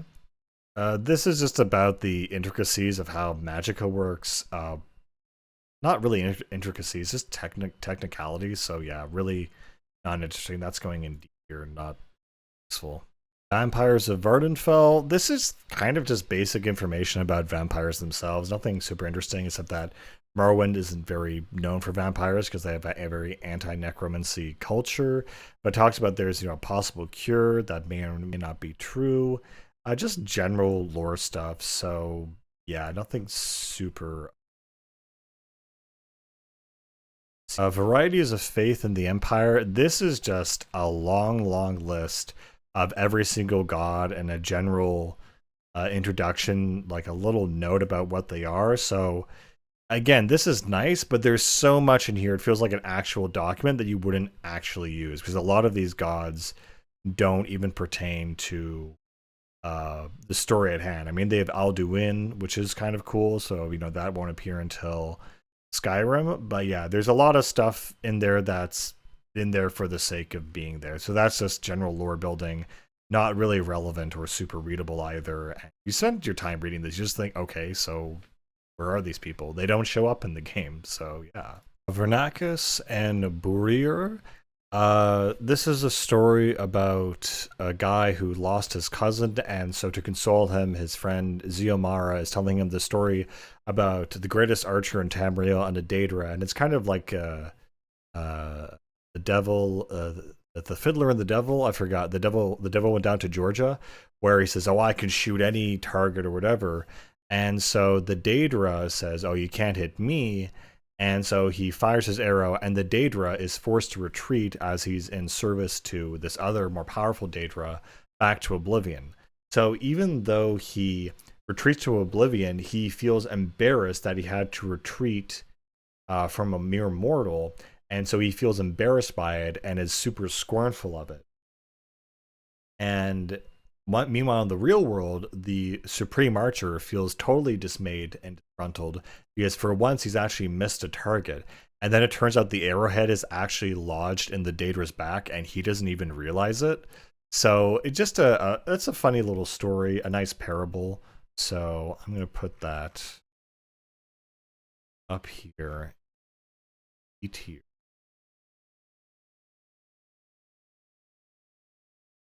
Almost, we're getting through this. We're almost there. Vivek and Mephala. This is more lore, but at least it's semi interesting. It talks about Mephala as the goddess of sex, love, and secrets, and that the gods of Morrowind are made of flesh and blood. So I mean that's it's a nice semi-poetic way to putting it, but I think it still falls into the general lore category, so we'll put that in there. The War of the First Council, this is more or less another just recap of the first events of all the things that Morrowind is based off of, which you get elsewhere. So yeah, this goes into the general lore category. It's written fairly nicely, but again, these are things that you kind of know or need to know as you would play the game. So the Warrior's Charge. This one is a nice little poem about a warrior who undoes a snake demon thing. So yeah, I mean that's pretty nice, pretty straightforward. But yeah, it goes into C tier. It's nothing, just a simple poem. So yeah, that's fine. Waters of Oblivion. This is not exactly poetic, but it's a very intense description of Oblivion and its landscape. So it's a semi mythological description of a real place in Oblivion. I feel this is more appropriate. I feel like this should have been the opening lines of the game Oblivion. It has a really great description of the identity of Oblivion, what it's about sin, hopelessness, this dark, fiery place. I honestly I really like it. That should have been the opening line to Oblivion, that book. So, but oh well. Where were you when the dragon broke? So this is a kind of an interview of the different races and what they did, their kind of lore of what happened. Where were you on 9/11? What was your tribe doing when dragons essentially entered the world? So again, this is another piece of lore. It's a little bit interesting, but again, not super pertinent to Wild Elves. Again, this is more lore on elves in general, and that they're in the prehistoric time they were just these general race of elves that were just untamed and were part of a proto myth legend that people really don't know much about. So it's no really wider or deeper than that. Withershins. This one was a fun little short story. As it says in later in the story, the Withershins is Old Cyrodiilic for backward. So I guess it'd be Snish. No, I guess Withershins, and so it's a type of medicine that this guy goes to get, where his wife thinks that the main character has been cursed by Sheogorath because he believes that every sentence that he hears is being read alphabetically. And so the Withershins treatment is that he has this rotating candle animation of a man jumping backwards over a box. And so as he plays it and rotates it, he sees the man turn into himself as he prays to Diabella, I believe. And so the curse is undone. He no longer hears sentences in alphabetical order and in strange ways anymore. And then it kind of concludes with him walking backwards out of the shop. So it cured one thing, but caused another problem when he went to the doctor. So it's kind of this very much, this whole thing, he goes to the doctor, he says, oh, we can schedule in a next Midas. So it's very much that kind of fun story. So for that, I'm going to put that in. Wolf Queen, this again is a more chronicled, in-depth look at Poetima, the Wolf Queen from the previous stories, and just in a more dialogue-based kind of personal style. Yeah, again, I'm not super big fan of these things that they just span on pre-existing lore, just with more personal effects, essentially. Lady Bennock's Words and Philosophy. Essentially, this is just one of those alpha female hyper badasses who is essentially Kill Bill, and she's able to all of her stories, how she took out this guy, and you just have to be a total badass and use your sword to just kill people, dude. Yeah, it's okay. I'm gonna put this. Yeah, it's funny how it says words and philosophy, and it's really about this woman just slicing up dudes. Really, really interesting choice of words here. Words and Philosophy is about a person who fights all the time. So just a lot of the books in this collection, the title is almost completely divorced from the material most of the time. Words of Clan Mother Anisi to her favorite daughter. This one is about the lineage and genealogy of the Khajiit. So it's a bunch of random names, places, mantras saying the Khajiit shall be the best of deceivers. Oh yeah, the Khajiit must be the best of deceivers, for they will hide their nature from the children of Amur. The Khajiit are the best survivors, they're the best climbers. And so this is a kind of Khajiit origin story, manifesto, and idea of who the Khajiit are as so I mean that's kind of important, but again, it's a bunch. It's written in. I would say honestly, this is written in a biblical Old Testament style where they have geologies and places and people, and it's not exactly super fun to read. It's a bit. So yeah, C tier. Words of the Wind. This one feels very much like it couldn't even be in Elder Scrolls. This could be in anything really, and it's just a nice. I mean, it says there's a guar there, so that's the only thing that gives it away. But there's nothing about that really says, oh, this is a Morrowind style poem. But it is still a nice poem. I'm actually going to put it up here. It's short, it's sweet, and it's to the point. Wraith's Redding Dowry. This one was also kind of entertaining. It's about this wraith, and I'm not exactly sure what that is in Morrowind. I thought it was a ghost, but it seems like she has a physical body, and so she's fallen in love and been romanced by this imperial jailer who basically kept her in a cell and said, if you don't marry me, I'll stop feeding you and I'll never let you out of the cell. And that's how she fell madly in love with him.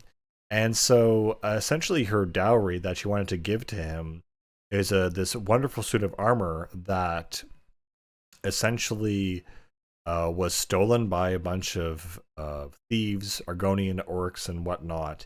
And so she ends up going into the dungeon, battling all of them, killing them, getting the armor back, and giving it to her husband for their wedding day. And they actually live all happily ever after. So that was definitely a interesting one for sure. So yeah, that's gonna go into B tier. That was yeah, I'm not sure what a wraith looks like or is like, but that was entertaining to say the least. The Yellow Book of Great House Halalu. Again, this is like the brown book for Redoran. Again, it's a series of genealogy listings and whatnot, so you can compare, the people and figure out who's the real son of the house or who is a bastard and possibly oust them out of the political process. But yeah, that's a very functional book. Not very. And finally, we have the Yellow Book of Riddles. This one's okay. It has actually decent riddles rather than the last one, which just seemed like random. I guess it's hard to write riddles.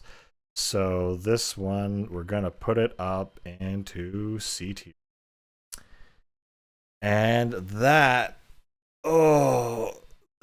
is all the books of Morrowind read and ranked. So you can see here that starting from the bottom, most of these are going to be in the D or C tier. So D tier books are things that just are useless information, very specific quest information, random journals, things that just aren't written very well, or things that are just information overload of things that you don't need or want to hear. Yeah, or quest specific things that are very functional that don't add any flavor or context. As we move into C tier, these are all the books that are slightly more interesting. They add a bit of lore to the world, but they're not necessarily written well. They tell you something that is slightly interesting or nifty or interesting about the world, but again, a lot of it doesn't really tell a story. It's just kind of like, hey, here's some lore, here's a roughly somewhat valuable thing that you need to know, but again, not super important to the overall story. As we move into B tier, this is where a lot of the short stories are, also lore that's a little bit more interesting, that adds kind of a story to it. And a lot of these are decently well written, but again, not super intense or anything. These are the ones that I would actually start recommending. If anything is worth reading, it might be in B tier. So a lot of these are short stories that are kind of ironic, kind of fun to read. They usually have a setup, a and a twist ending. Sometimes they'll have a twist and then another act or something, but these ones are kind of worth reading. And then finally we get to A tier, and this is where it combines myth, legend with a story. This is where you get a lot better writing. Pala in the style of Nabokov, at least in some parts, really surprised me. The Anod, I believe that's based on the Aeneid. It's kind of like an epic warrior poem. This is where a lot of these are definitely worth reading. I would say that a lot of these have really great stories. Some of them are just very fun, very nice parables.